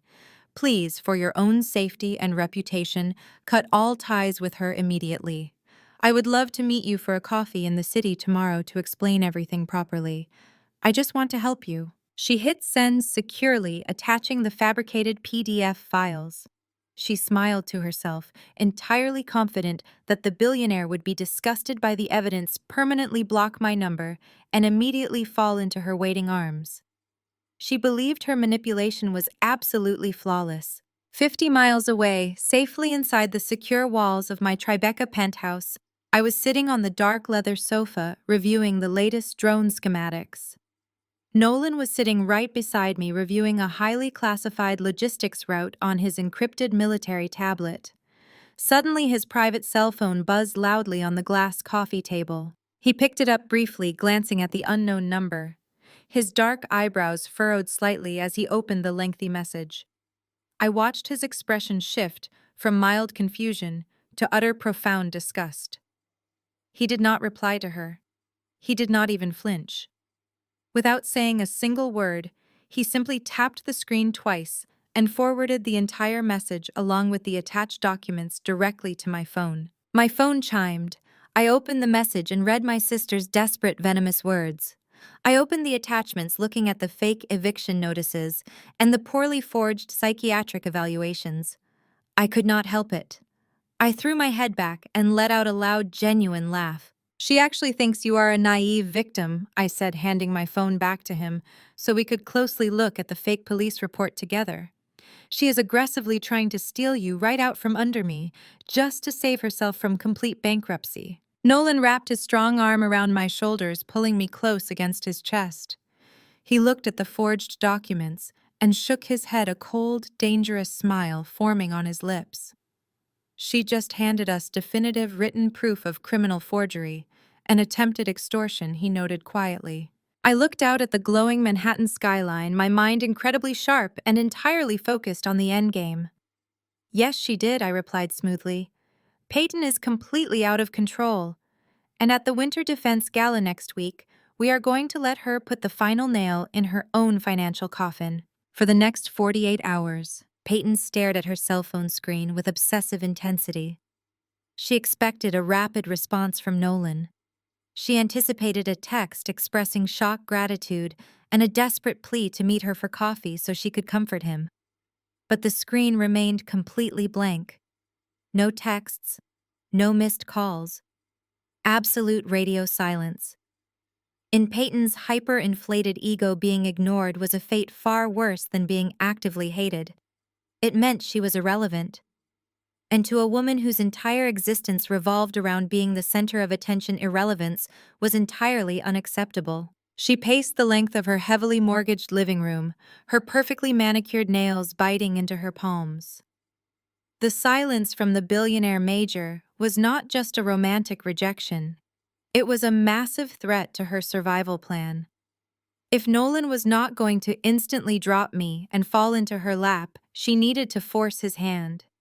She needed to make my supposed toxicity so incredibly public that he would be deeply embarrassed to ever be seen with me again. If a private message was not enough to break his military stoicism, a public humiliation campaign surely would. Peyton marched over to Terrence's chaotic workspace in the dining room. Her husband was passed out on the sofa, exhausted from frantically trying to hide his offshore accounts. She opened his leather briefcase and dug through the messy pockets until she found exactly what she needed. It was a sleek, black corporate credit card issued to his hedge fund. Terrence had explicitly told her not to touch it, warning her that the federal authorities were actively monitoring his business expenses. But Peyton did not care about federal oversight. She only cared about her immediate revenge. She took the corporate card, flipped open her laptop, and navigated to a notorious New York high society gossip blog. The site was famous for destroying reputations, catering to the wealthy elite who thrived on scandals and shattered marriages. They offered a premium service where anonymous sources could pay a substantial fee to fast-track unverified tips into front-page headline articles. It was digital assassination for hire. Peyton typed in the corporate card details without a single ounce of hesitation. The transaction for $10,000 was immediately approved, drawing desperately needed capital directly from Terrence's heavily scrutinized business account. She uploaded the completely fabricated dossier she had sent to Nolan, adding a venomous, sensationalized narrative. She painted me as a sophisticated, dangerous grifter who infiltrated wealthy families to steal their assets. She hit submit, a cruel, triumphant smile spreading across her face. Less than 6 hours later, the article went live. It was a masterclass in defamatory garbage. The headline screamed across the top of the web page in bold, aggressive letters. Hampton's Heir Warning: The Dangerous Grifter Targeting Elite Military Bachelors. The article did not use my full name, referring to me only as C, a supposed wilderness guide with a dark history of extortion and psychiatric holds. But it provided enough specific details about my family and my recent appearance at the Hamptons' Thanksgiving dinner that anyone in our social circle would instantly know exactly who it was about. The piece quoted an anonymous, deeply concerned family member who claimed I was a violent sociopath entirely cut off from my affluent relatives. My phone started buzzing silently on my glass desk before the sun even came up. I was sitting in my home office at the penthouse reviewing the final security protocols for the upcoming gala when the encrypted line from my corporate legal department flashed on the screen. I answered on the first ring. Ms. Camden, the sharp, highly agitated voice of my lead general counsel echoed through the speaker. We have a massive problem. A highly defamatory hit piece was just published on a major New York society blog. It heavily implies you are a criminal fraud. Our cyber intelligence team tracked the anonymous IP address. The submission originated directly from your sister's residential network in the Hamptons. Furthermore, the publication fee was paid using a corporate credit card registered to Terrence's hedge fund. My lawyer was practically vibrating with professional rage. He was a brilliant, aggressive litigator who protected the Apex Tactical brand with ruthless efficiency. I have already drafted the cease and desist orders, he continued rapidly, not waiting for my response. We can file an emergency injunction for severe defamation libel and intentional infliction of emotional distress within the hour. I will personally contact the blog hosting provider and threaten to sue them into absolute oblivion if they do not pull the article down immediately. We can have local law enforcement at your sister's door by noon to formally serve her with a multi-million-dollar lawsuit. Give me the green light and I will crush her. I pulled up the article on my secondary monitor. I read through the vicious, fabricated lies Peyton had paid $10,000 of stolen investor money to publish. I saw the fake psychiatric reports and the forged eviction notices proudly displayed as exclusive evidence. I could easily imagine Peyton sitting in her living room, drinking her morning coffee, feeling entirely victorious and completely untouchable. My legal team was offering me immediate, overwhelming retaliation.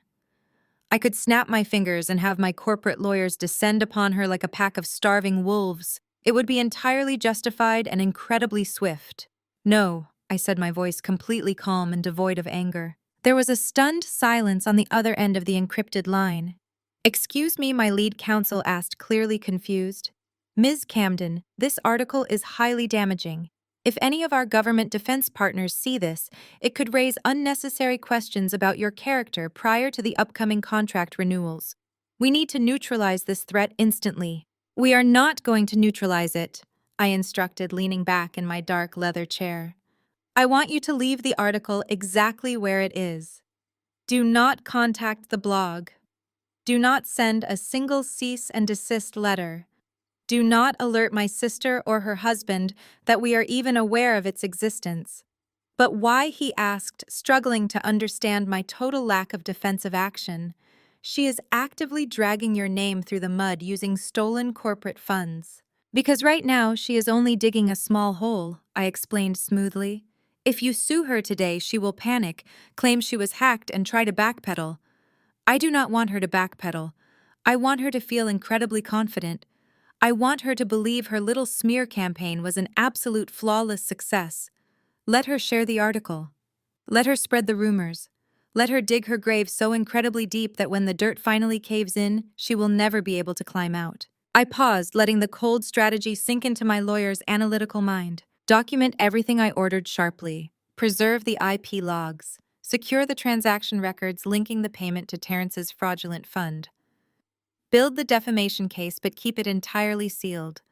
We are going to let them walk into the Winter Defense Gala believing they have completely destroyed me. And when they finally stand in front of the entire military defense industry expecting a bailout, we are going to drop the anvil. Understood, Madam CEO, my lawyer replied, his tone shifting from angry to fiercely respectful. We will prepare the execution documents and hold them until your signal. I ended the call and looked at the glaring headline on my monitor. Peyton had spent her entire life trying to tear me down behind closed doors. Now she had proudly chosen to do it on a public stage. She had absolutely no idea she was playing chess against a ghost who already controlled the entire board. I closed the browser tab, a genuine smile touching my lips. The trap was perfectly primed. It took Terrence exactly 3 days and calling in every single favor he had left on Wall Street to secure the tickets. The Winter Defense Gala was not an event you could simply buy your way into with a flashy credit card.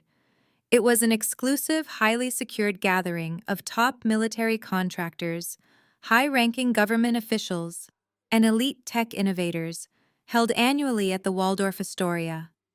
It was a genuine fortress of real power. Terrence managed to acquire 2 VIP passes only because a desperate junior partner at a struggling firm owed him a massive favor from years ago and did not yet know about the federal subpoena.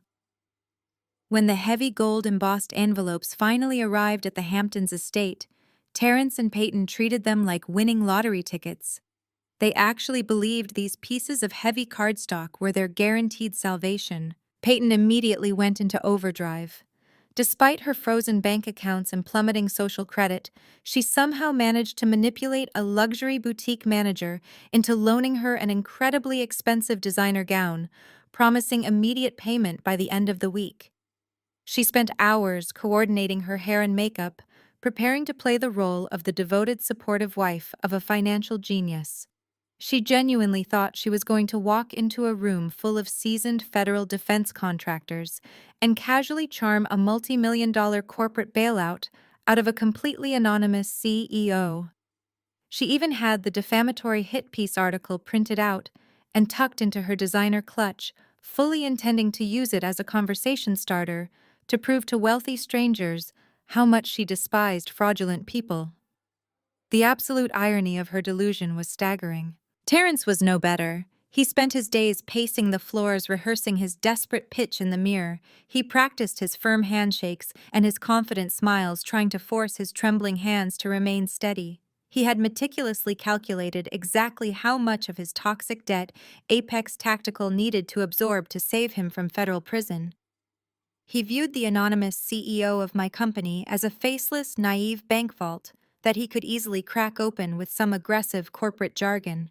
But their perfect desperate plan apparently required a prop. On the morning of the gala, my secure phone buzzed loudly against the marble counter of my kitchen island. I picked it up, expecting a security update from my tactical team regarding the event perimeter. Instead, the screen displayed a text message from Barbara. She had not spoken a single word to me since she screamed at me to get out of her house in the freezing snow. She had firmly declared I was dead to her.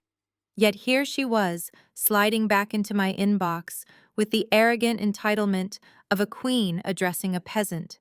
I opened the message. It was a direct insulting order. The text read exactly as follows. Terrence managed to secure exclusive VIP access to the most important defense gala of the year. This night is crucial for our family. Peyton needs someone to manage her coat, hold her bags, and assist her in the lobby while she and Terrence network with the billionaires. You will wear a plain black dress and wait by the coat check area. Do not speak to anyone important. Do not embarrass us with your unpolished behavior. Consider this your one and only chance to earn your way back into this family's good graces. Be at the Waldorf Astoria lobby by 7 sharp. I read the message twice, letting the sheer, unadulterated audacity of the woman completely wash over me. She had literally thrown me out into the snow. She had loudly cut off an imaginary allowance. She had sat by and watched her golden child publicly defame me with stolen investor money. Yet in her deeply warped, narcissistic reality, she still firmly believed I was so incredibly desperate for her toxic approval that I would willingly show up to a billionaire networking event to act as a glorified servant for my abusive sister. She wanted to use my physical presence in the lobby as a sick power play, a way to remind me of my lowly place in their social hierarchy while they rubbed elbows with the elite. I looked across the bright penthouse. Hanging neatly on my heavy closet door was the garment bag containing my outfit for the evening. It was not a plain black dress designed for hiding in the shadows. It was a sleek, custom-tailored black suit, cut from the finest Italian wool paired with a crisp collar and sharp lines. It was the exact suit I planned to wear when I stepped onto the main stage of the Waldorf Astoria Ballroom to deliver the keynote address as the sole founder and CEO of Apex Tactical. Barbara wanted me in the lobby. She wanted me holding Peyton's coat while they desperately hunted for me inside the ballroom. The poetic justice of the request was absolutely flawless. I could not have scripted a more devastating setup if I had tried. I picked up my phone. I did not write a lengthy paragraph detailing my anger. I did not send a legal threat or point out the hilarity of her demand. I did not demand an apology for the Thanksgiving incident. I kept my response as cold, sharp, and brutally efficient as the military hardware my company manufactured. I tapped the screen, typed a single word, and hit send. Okay. I tossed the phone back onto the marble counter and walked toward the massive windows overlooking the city. The sun was just starting to rise over the Manhattan skyline, casting a sharp golden light against the towering glass buildings. Tonight, the entire defense industry would be watching. Tonight, Terrence would make his final desperate play. And tonight, I was going to gladly check my sister's coat right before I completely dismantled her entire existence. I arrived at the Waldorf Astoria exactly at 7 o'clock. The historic luxury hotel had been completely transformed for the Winter Defense Gala.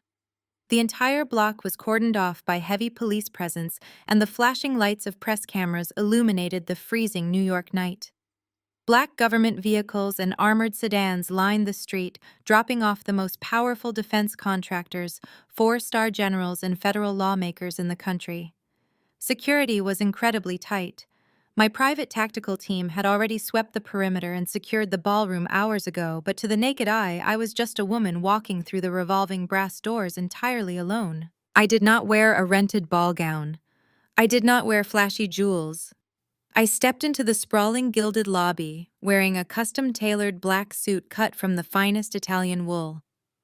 The lines were sharp, the fit was flawless, and the fabric absorbed the light rather than reflecting it. It was the uniform of someone who possessed absolute, unquestionable authority. It had no visible brand logos because true power does not need a billboard. I wore my hair pulled back in a sleek, severe style, and my only accessory was a quiet, incredibly expensive timepiece hidden beneath my cuff. The grand lobby was a sea of expensive perfume, nervous energy, and aggressive networking. It took me exactly 10 seconds to locate my family in the dense crowd. They were hovering anxiously near the grand marble staircase, looking completely out of place despite their desperate efforts to blend in. Terence looked physically ill. He was sweating profusely in a rented tuxedo that was slightly too tight across his shoulders. He kept aggressively checking his phone, bouncing nervously on the balls of his feet, his eyes darting around the room like a cornered animal searching for an escape route. He was a man carrying $12 million of stolen debt, hoping to bump into a miraculous savior before the federal authorities completely locked him in a cage. Standing next to him, Peyton was a walking hazard of rented diamonds. Her gown was an overly complicated, highly reflective emerald creation that tried far too hard to scream wealth. She was dripping in borrowed jewels, looking more like a decorated chandelier than a sophisticated guest. Barbara stood rigidly between them, acting like a frantic military commander trying to hold a crumbling battalion together. Her eyes scanned the room, desperately cataloging who was important and who she needed to avoid. The moment Barbara spotted me stepping out of the crowd, her eyes narrowed into sharp, furious slits. She immediately tapped Peyton on the bare shoulder and pointed an accusing finger in my direction. They abandoned Terence to his silent panic attack and marched aggressively across the polished marble floor to intercept me. Before I could even speak, Barbara grabbed my forearm. Her manicured fingernails dug harshly into the expensive wool of my sleeve as she roughly pulled me out of the main walkway and shoved me behind a large, decorative marble pillar near the coat check kiosk. They effectively pinned me into a dimly lit corner, treating me like a shameful secret they had to hide from the elite society they so desperately wanted to join. Peyton looked me up and down, her face contorting into a mask of pure, unfiltered disgust. "You actually showed up in a men's suit," she hissed, keeping her voice low to avoid drawing attention. "Could you not even afford to rent a decent dress from a clearance rack? You look like a cheap security guard. I cannot believe you would actively try to humiliate us on the most important night of our lives. It does not matter what she is wearing as long as she stays completely hidden." Barbara interrupted, her voice shaking with anxious authority. "Listen to me very carefully, Camden. Terence is about to secure the most important financial deal of his entire career tonight. He is going to meet the CEO of Apex Tactical. This is not a game. This is the absolute survival of our family name. We cannot have you ruining this with your pathetic, unpolished behavior." I stood perfectly still, letting my hands rest casually in my pockets. The sheer magnitude of their delusion was genuinely fascinating to witness. They were standing inches away from the very person they were hunting aggressively, insulting the suit I was going to wear to sign their financial death warrant. "You will stand right here behind this pillar," Peyton ordered, shoving her heavy, overly beaded designer clutch directly into my chest. I caught it effortlessly. "You will hold my things. If my feet start to hurt, you will go out to the valet and fetch my backup shoes from the car. And most importantly, you will not speak to a single person walking through those ballroom doors." Peyton leaned in closer, the heavy scent of her floral perfume practically suffocating me. "These are billionaires, Camden.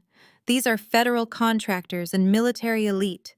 They do not want to hear about your pathetic camping trips or your imaginary businesses. You are here to serve. You are here to make my life easier tonight. If anyone asks who you are, you tell them you are my personal assistant. Do you understand me?" I looked at the heavy rented clutch in my hands, then up at my sister's desperate, arrogant face.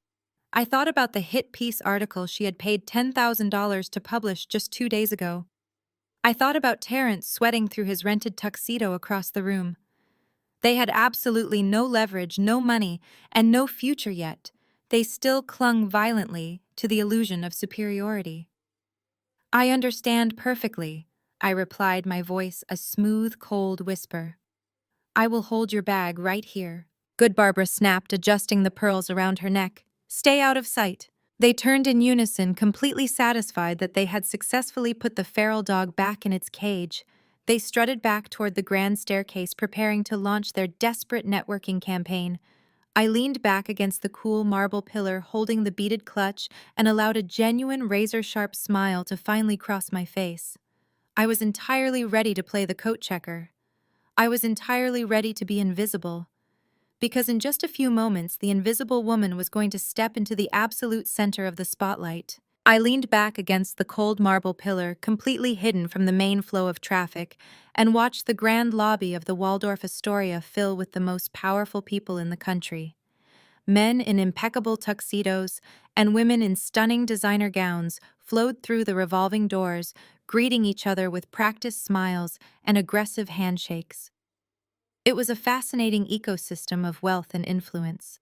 I watched Terrence practically running across the lobby, his face flushed and sweating desperately, trying to introduce himself to a group of federal contractors who completely ignored him. He looked like a drowning man, trying to grab onto a passing yacht. Peyton, however, was in her absolute element. She had positioned herself strategically near the grand staircase, right in the direct path of the professional photographers hired to document the arrivals. She was working the room with a manic, desperate energy, her rented diamonds flashing under the bright camera lights. She laughed too loudly at jokes she did not understand, lightly touching the arms of older wealthy men in a pathetic attempt to secure an introduction. She was entirely focused on finding the anonymous CEO of Apex Tactical, convinced she could charm her way into a $12 million bailout. But her desperate networking was suddenly interrupted. A heavy, absolute silence rolled through the crowded lobby, starting near the brass revolving doors and spreading inward like a physical wave. The polite chatter died down. The aggressive networking stopped. Even the rapid-fire clicking of the press cameras slowed to a halt. I peeked around the edge of the marble pillar. Major Nolan had arrived. He did not walk into the room. He commanded it. He was wearing his full military dress uniform, the dark fabric impeccably tailored, the gold buttons gleaming, and the colorful row of medals resting proudly on his broad chest. He moved with a lethal, calculated grace that completely separated him from the soft, privileged billionaires surrounding him. He looked dangerous. He looked powerful. And the entire room unconsciously parted to make way for him. Peyton noticed the sudden shift in the atmosphere. She turned her head, her eyes locking onto Nolan as he strode across the pristine marble floor. The fake, charming smile she had been wearing instantly vanished, replaced by a look of sheer, predatory hunger.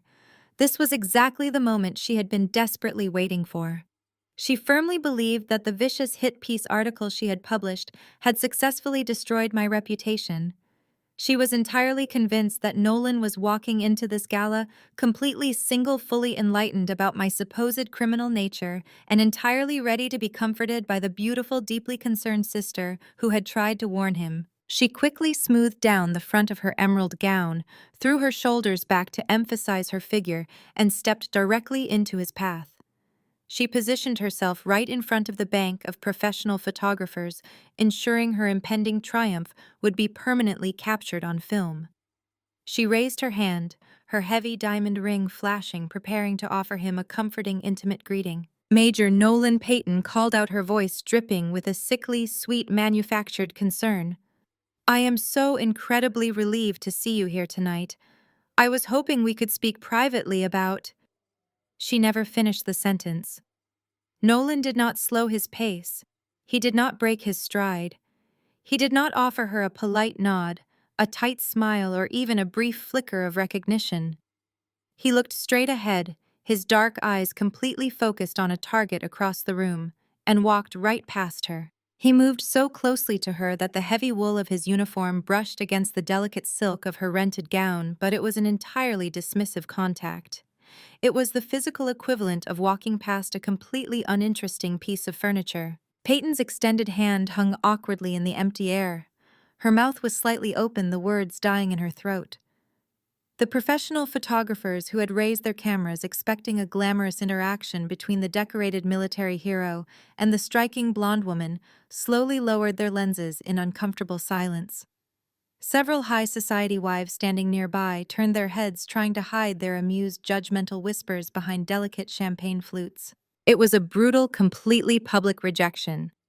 In the hyper-status-obsessed world of the Hamptons elite, being actively ignored by a man of Nolan's immense power and wealth was the ultimate social humiliation. Peyton stood frozen in the center of the lobby, her face flushing a deep, ugly red as the agonizing realization washed over her. He had read her text. He had seen the fabricated documents. He had read the defamatory article she paid $10,000 to publish, and he did not care. But the humiliation was not over. It was only just beginning. Nolan continued his confident stride across the grand lobby, completely ignoring the desperate attempts of other defense contractors to grab his attention. He walked directly toward the coat check kiosk. He walked directly toward the dimly lit corner where my family had aggressively shoved me just 15 minutes earlier.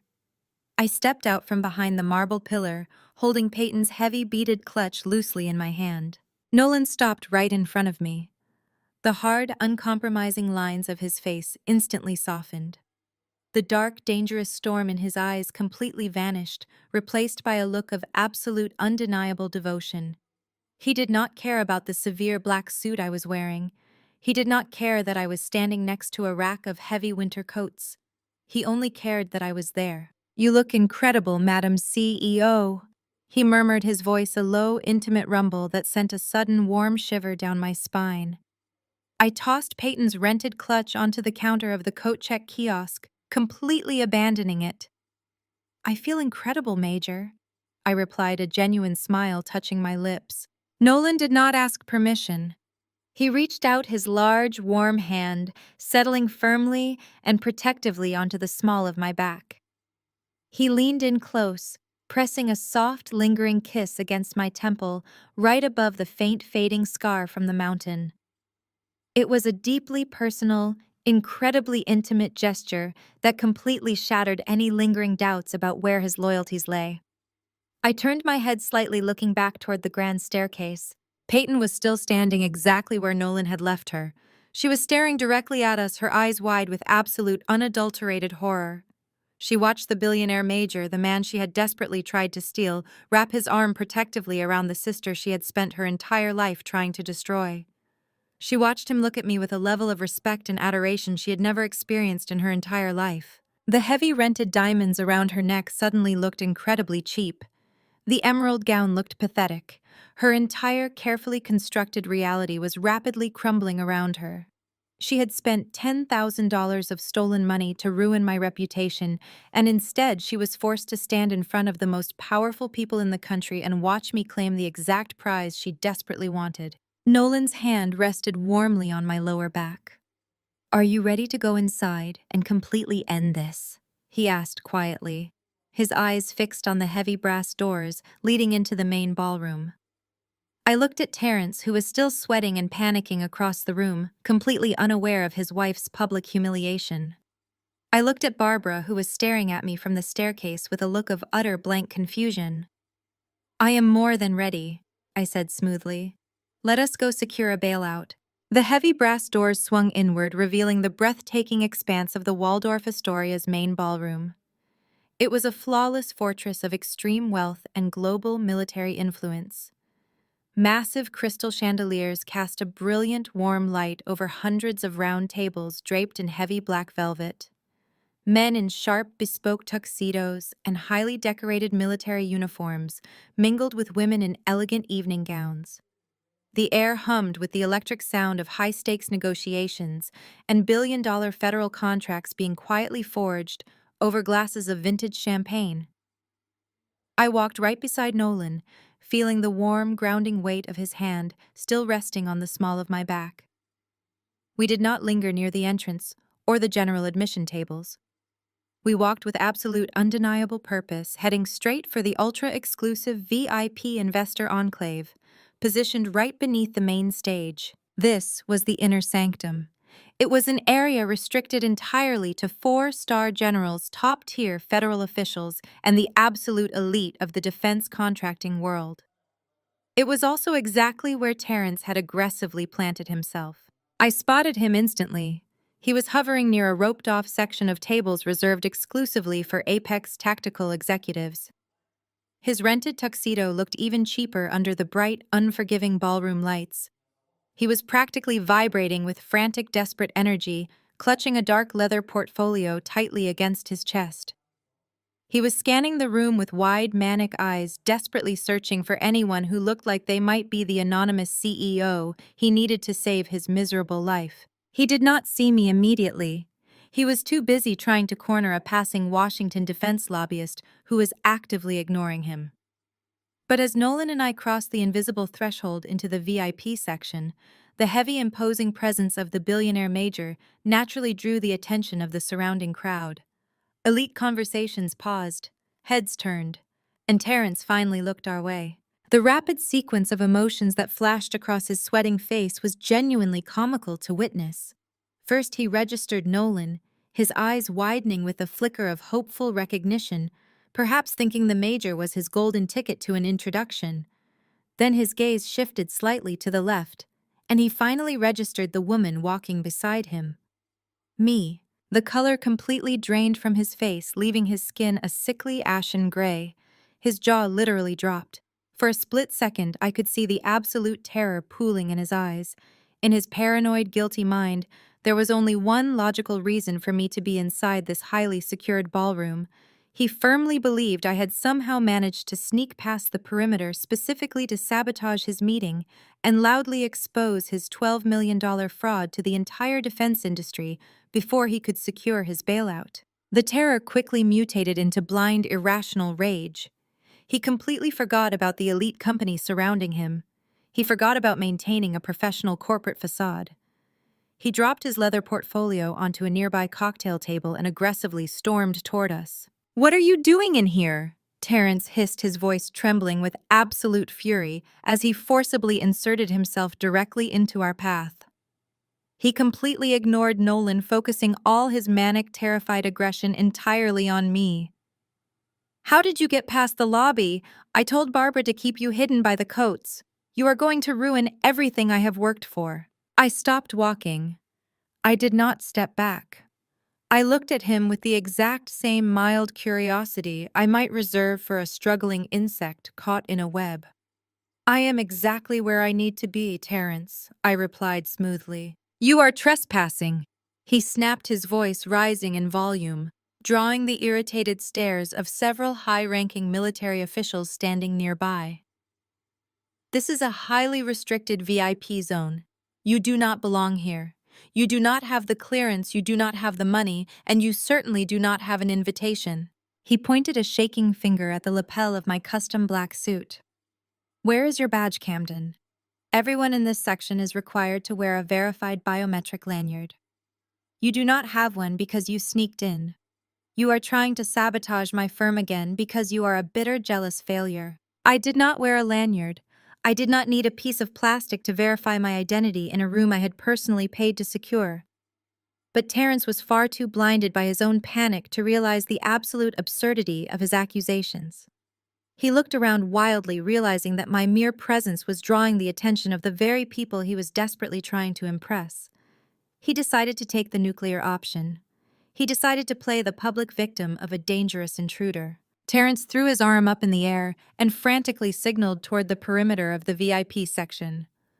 A pair of heavily armed private security contractors dressed in tactical suits with clear earpieces immediately noticed his frantic gesturing and began walking briskly toward our position. Terrence felt a sudden surge of false courage as the guards approached. He puffed out his chest, a cruel, triumphant smirk twisting his sweating face. "You pushed your luck way too far this time, Camden," he spat venomously. "You think you can just walk into the most secure event in the city and humiliate me again. Watch what happens to people who do not know their place." The two massive security guards arrived, their expressions hard and incredibly professional. "Is there a problem here, sir?" the lead guard asked, his deep voice carrying a tone of absolute authority. "Yes, there is a massive problem," Terrence shouted, practically jumping out of his rented shoes. He pointed directly at my face, ensuring the surrounding billionaires could hear him clearly. "This woman doesn't have a VIP badge. She's a known fraud. Remove her before the Apex Tactical CEO arrives." He delivered the exact line with absolute, unadulterated venom. He fully expected the guards to immediately grab my arms forcefully, march me out of the ballroom, and throw me onto the freezing pavement of the street outside. He expected me to scream, to cry, to beg him to call them off. He stood there practically vibrating with the anticipated satisfaction of finally putting me in my place and eliminating the threat to his fraudulent empire. The lead guard turned his intense tactical gaze toward me. He looked at my severe black suit. He looked at the empty space on my lapel where a biometric badge should have been. Then his eyes flicked upward briefly, meeting mine. I felt Nolan tense immediately beside me. The major shifted his weight, his broad shoulders squaring as he prepared to physically step between me and the approaching guards. He was fully prepared to dismantle both men right in the middle of the ballroom if they dared to lay a single finger on me. I raised my hand gently, placing my palm flat against Nolan's chest. I gave him a subtle, silent command to stand down. I did not need a billionaire to fight my battles. I did not need anyone to rescue me. I turned my attention back to the security guards. I did not flinch. I did not reach into my pocket for an imaginary credential. I simply stood there radiating an aura of absolute untouchable power, waiting to see exactly how Terrence's spectacular public execution would officially begin. The lead security guard took the final step, closing the distance between us. He raised his massive gloved hand, reaching directly for the shoulder of my custom black suit. Terrence leaned forward, his eyes wide with manic anticipation, eagerly waiting for the physical humiliation he thought I deserved. He was practically vibrating with the joy of finally winning, of putting the feral sister back in the dirt where she belonged. He wanted to watch them drag me out kicking and screaming. His hand was less than an inch from my fabric when the entire Waldorf Astoria ballroom plunged into absolute pitch-black darkness. The sudden lack of light was violent and disorienting. The heavy crystal chandeliers hanging high above us died instantly. The soft ambient lighting on the velvet-draped tables vanished. The glowing exit signs were overridden. Hundreds of simultaneous gasps echoed through the massive cavernous space as the most powerful defense contractors in the country were suddenly blinded. The polite hum of high society networking was instantly replaced by the tense rustling of expensive fabrics and the nervous shifting of highly trained military personnel. Terrence let out a sharp, pathetic yelp of fear, stumbling backward in the dark and crashing heavily into a cocktail table. "What is going on?" he shouted, his voice cracking with panic. "Get the lights back on! Grab her before she runs away!" He genuinely believed this was some elaborate stunt I had pulled to escape security. In his frantic, guilty mind, he thought I had somehow sabotaged the historic hotel's electrical grid just to avoid being thrown out onto the street. He was desperately swiping his hands through the empty air, trying to command guards he could no longer see. But the darkness was not a malfunction. It was highly choreographed theatrical precision. Before the security guards could adjust their tactical night vision or make another aggressive move toward me, a deep, resonant voice boomed through the ballroom's state-of-the-art surround sound system. The voice was rich, authoritative, and completely commanding, instantly slicing through the nervous murmurs of the elite crowd and demanding absolute silence. "Ladies and gentlemen, distinguished guests, and honored military partners." The announcer began, the sound vibrating perfectly through the polished floorboards. "Tonight we celebrate innovation, resilience, and the uncompromising pursuit of global security. For the past 5 years, one company has fundamentally revolutionized autonomous tactical defense. They have operated in the shadows, building an empire of unmatched technological superiority while remaining entirely and fiercely independent." I could hear Terrence breathing heavily in the dark, standing just a few feet away from me. He had completely frozen. He was entirely captivated by the announcer's words, completely forgetting about his petty vendetta for a brief, precious second. He was listening to the introduction of the very person he believed held his financial salvation. He was waiting for a towering, silver-haired billionaire to walk out onto the main stage. He was mentally preparing the desperate pitch he would use to beg for $12 million. For years, the brilliant mind behind this $40 million enterprise has chosen to remain completely anonymous, letting the groundbreaking work speak for itself. The announcer continued, the anticipation in the room reaching a fever pitch. "But tonight, the shadows are finally lifting. It is our immense privilege to officially introduce the architect of our future. Ladies and gentlemen, please direct your attention to the VIP floor and join me in welcoming the founder and absolute CEO of Apex Tactical. A loud, sharp mechanical click echoed from the high balcony, and then the darkness was violently shattered. A massive, blinding beam of pure white light snapped on, cutting through the pitch-black ballroom like a physical blade. It did not aim at the grand stage at the front of the room. It did not sweep randomly across the crowd searching for a target. It was pre-programmed with absolute lethal accuracy, locking instantly onto its designated coordinates. The intense spotlight slammed directly down onto the VIP floor, illuminating a perfect bright circle in the surrounding darkness. It completely bypassed Terrence, leaving him standing in the shadowy periphery. It completely bypassed the two massive security guards who were frozen in their tracks. The blinding white light illuminated exactly one person. Me. I stood directly in the center of the brilliant beam, completely unfazed by the sudden, intense glare. My sleek black suit absorbed the harsh light, looking sharper and more imposing than any rented tuxedo in the room. I kept my posture perfectly straight, my hands resting calmly at my sides, projecting absolute, unyielding authority. I did not smile, I simply owned the space. The entire ballroom held its breath. The silence was so profound, so incredibly absolute, that you could hear the soft clink of ice melting in abandoned cocktail glasses as hundreds of elite guests strained their necks to look at me. The most powerful men and women in the military-industrial complex were staring in stunned silence at the young woman they had never seen before. The lead security guard, who still had his hand awkwardly suspended in the air just inches from my shoulder, slowly lowered his arm. The professional stoicism completely vanished from his face, replaced by sheer, unadulterated horror. He suddenly realized he had been one single second away from physically assaulting the guest of honor, the most powerful defense contractor in the room. He took a rapid, terrified step backward, bowing his head slightly in immediate deep submission before melting quickly away into the shadows. Nolan, who was standing perfectly still just on the absolute edge of the spotlight, gave me a slow, deeply proud smile. He seamlessly took half a step back, granting me the entire stage, letting me absorb the full weight of my hard-earned empire. He looked at me with the absolute reverence of a man watching a queen claim her throne. But the most glorious reaction belonged entirely to Terrence. As his eyes finally adjusted to the blinding light, and he realized exactly who the massive spotlight was targeting, his brain completely short-circuited. He stared at me, his mouth opening and closing rapidly like a suffocating fish. He looked from me to the empty main stage, and then frantically back to me, expecting the light to shift, expecting a real CEO to step forward.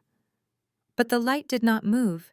It stayed locked firmly on my face. His mind could simply not process the impossible, terrifying reality standing right in front of him. The broke wilderness guide, the pathetic sister he had tried to bribe with $500, the woman he had just aggressively ordered hotel security to violently remove, the family scapegoat. She was the anonymous CEO he desperately needed to save his life. I watched the exact second his entire fraudulent world completely shattered. His knees physically buckled slightly beneath the cheap fabric of his rented tuxedo. The absolute horror washing over his sweating face was the most exquisite thing I had ever seen. The trap had officially sprung shut, locking him inside with no chance of escape.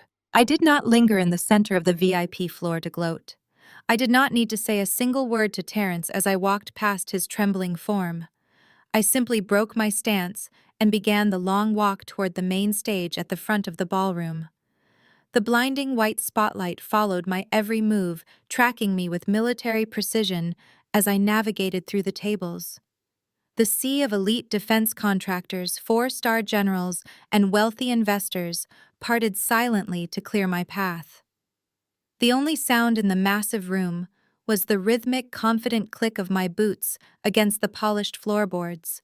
Nolan walked a few paces behind me, standing down from his protective stance, but remaining a highly visible, imposing presence.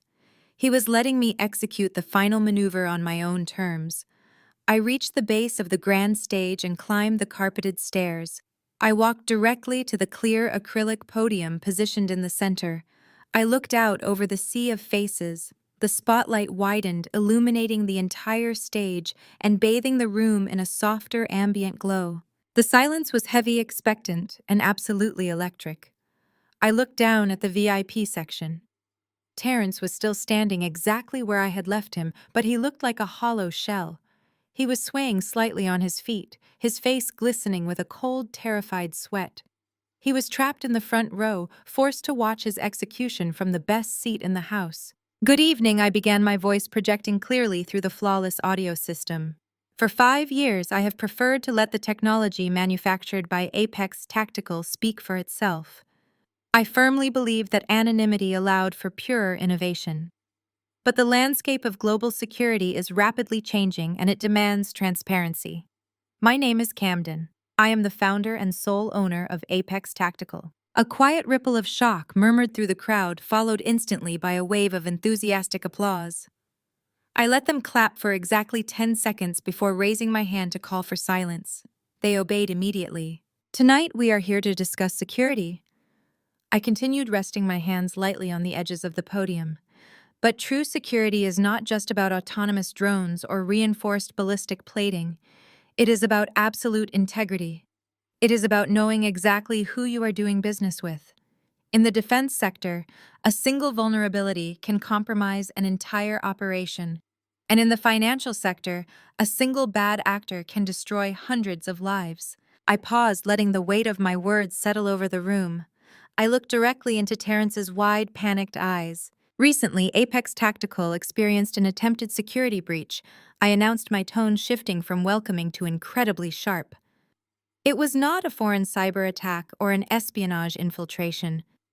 It was an incredibly desperate, clumsy attempt to steal the physical deed to our primary classified testing facility in the valley.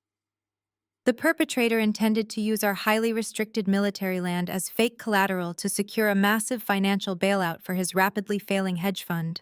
The ballroom went dead silent again. The defense contractors and federal officials were now on high alert. Attempting to steal a classified military testing site was not just white-collar crime, it was a matter of national security. I reached down to the small control panel built into the podium. I pressed a single illuminated button. The massive digital screens spanning the entire back wall of the stage instantly flared to life. They did not display the sleek schematics of a new tactical drone or a promotional corporate video. They displayed a highly detailed, heavily redacted federal financial audit. In the center of the screen, glowing in stark white text against a dark background, were the exact routing numbers and transaction logs for the offshore Cayman Island accounts Terrence had desperately tried to hide. "This is a real-time case study in financial vulnerability," I stated, gesturing toward the massive screens behind me. "What you are looking at is the internal audit of a prominent New York hedge fund.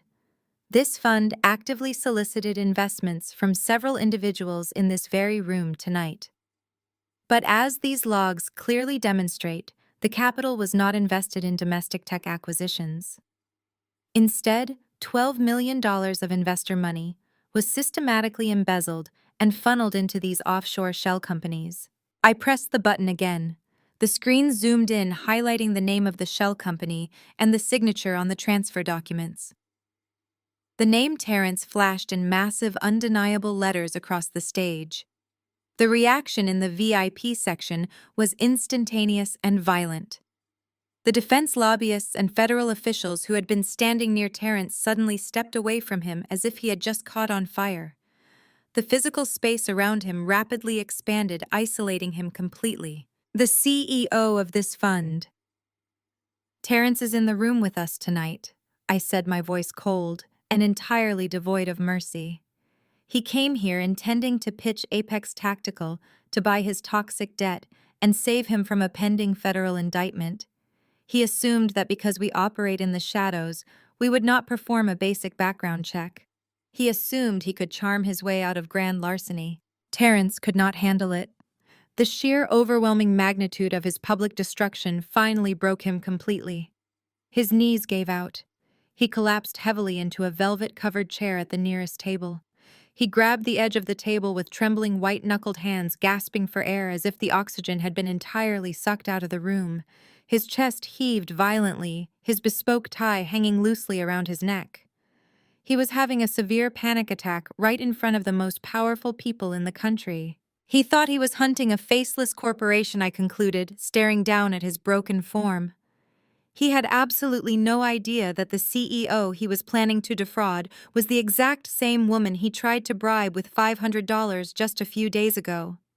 Apex Tactical does not negotiate with criminals, and we certainly do not bail out thieves. The silence that followed was the sound of a man's life ending. There was no shouting. There was no aggressive confrontation. There was only the cold, surgical precision of the absolute truth. I had not raised my voice once. I had simply turned on the lights and let the cockroaches scatter. I stood at the podium looking down at the financial ruin I had orchestrated, feeling nothing but profound, pristine satisfaction. The silence in the ballroom was finally shattered by a high-pitched, piercing scream. It did not come from Terence, who was still slumped in his chair, hyperventilating into his hands. It came from the back of the VIP section. Peyton pushed her way violently through the crowd of stunned military officials and wealthy investors. Her heavy rented emerald gown caught on the edge of a velvet chair, tearing slightly at the hem, but she did not even notice. She was completely consumed by a blind, hysterical rage. She marched until she was standing right at the base of the main stage, her face flushed an ugly, blotchy red. The heavy rented diamonds swinging wildly around her neck suddenly looked like cheap costume jewelry under the harsh glare of the absolute truth. She pointed a trembling, manicured finger directly up at me. "It is a lie!" she shrieked, her voice echoing harshly through the massive room. "She is a liar. Turn those screens off right now. Those documents are completely fabricated."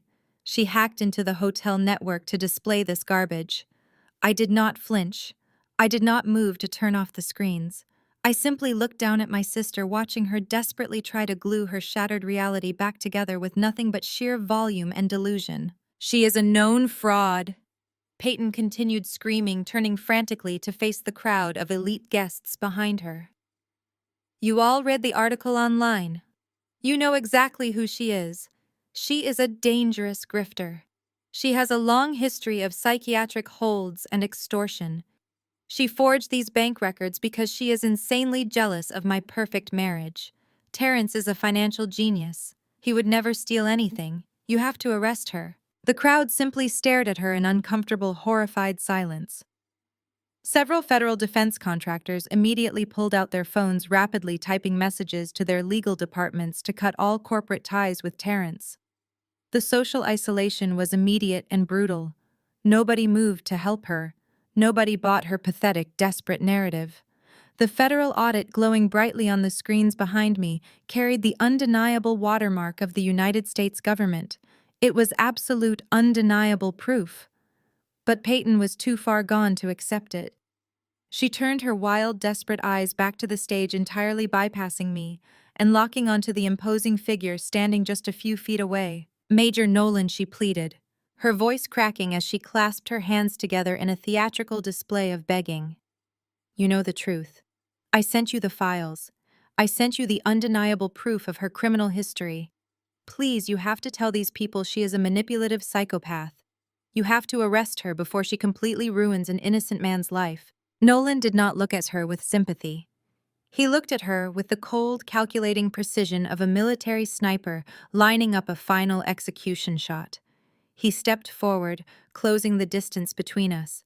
He moved with a heavy, deliberate grace, his polished dress shoes making no sound against the carpeted stage. He stopped right beside me. He did not ask for permission. He simply reached out and gently took the microphone from my hand. His large, warm fingers brushed against mine, conveying a silent promise of absolute support. He turned his dark, dangerous gaze down to the frantic woman standing at the base of the stage. He held the microphone close to his mouth, his deep, resonant voice filling every single corner of the Waldorf Astoria ballroom. "They are not fake," he stated, his tone completely devoid of emotion. "Those transaction logs are entirely verified. The offshore accounts are real. And the $12 million your husband stole from his investors is permanently gone. Peyton physically recoiled as if he had just struck her across the face. "No," she gasped, her hands flying up to cover her mouth. "No, you are wrong. You do not understand complex finance. Terrence has it all under control. We just needed a small bailout." "You are not getting a bailout." "Peyton?" Nolan replied, his voice cutting through the air like a heavy steel blade. "Because there is absolutely nothing left to save. Your husband's hedge fund does not exist anymore. My family's equity firm bought your husband's toxic debt an hour ago. We purchased every single outstanding liability and every single frozen asset. We bought the debt not to save him, but to ensure he could never hide behind a corporate bankruptcy loophole. We secured the debt to ensure he faces the maximum federal penalty." Peyton stared at him, her eyes wide with a terror so profound it seemed to paralyze her vocal cords. She could not process the magnitude of what he was saying. She had spent the last 2 days aggressively trying to steal this billionaire, believing he was her ultimate backup plan. She had absolutely no idea he was actively working with me to orchestrate her absolute financial destruction. "You thought you could send me forged documents, and I would blindly believe your pathetic lies." Nolan continued, stepping closer to the edge of the stage so he was looking directly down at her. "You thought you could use a stolen corporate credit card to publish a defamatory hit piece against the woman I love and face zero consequences. You severely miscalculated." He paused, letting his heavy words echo through the silent room. Then he delivered the final, devastating blow. "Since my family now officially owns your husband's massive debt, we also own the collateral he fraudulently attempted to leverage." Nolan announced, his voice carrying the absolute finality of a judge delivering a life sentence. "The Hamptons estate is being seized by the bank tomorrow morning. The luxury vehicles, the frozen bank accounts, the remaining corporate assets. Everything is completely gone. You do not have a home to return to tonight, Peyton. You are completely bankrupt." The sound that escaped Peyton's throat was not a scream. It was a hollow, broken wheeze. Her legs completely gave out beneath her. She collapsed onto the floor of the VIP section, the heavy layers of her rented emerald gown pooling around her like a deflated parachute. She did not try to get back up. She did not try to argue. She sat on the polished floorboards, staring blankly at the bright stage lights, her mind completely broken by the overwhelming, crushing weight of her new reality. Terrence was still hyperventilating in his chair, unable to even look at his wife. He was completely destroyed. And right behind them, standing near the edge of the VIP section, I finally saw Barbara. My mother was standing completely still, her hands covering her face, her shoulders shaking violently as she sobbed. She had watched her perfect golden child and her successful son-in-law get completely annihilated in front of the entire high society world she worshipped. She had watched the daughter she threw out into the snow claim a massive corporate empire and a billionaire partner. The perfect illusion she had spent her entire life carefully maintaining was completely shattered into a million irreparable pieces. Barbara finally broke out of her paralysis. She shoved her way past the stunned defense contractors and military officials, completely ignoring the tearing fabric of her own expensive dress. She practically threw herself at the base of the stage, tears streaming rapidly down her ruined makeup.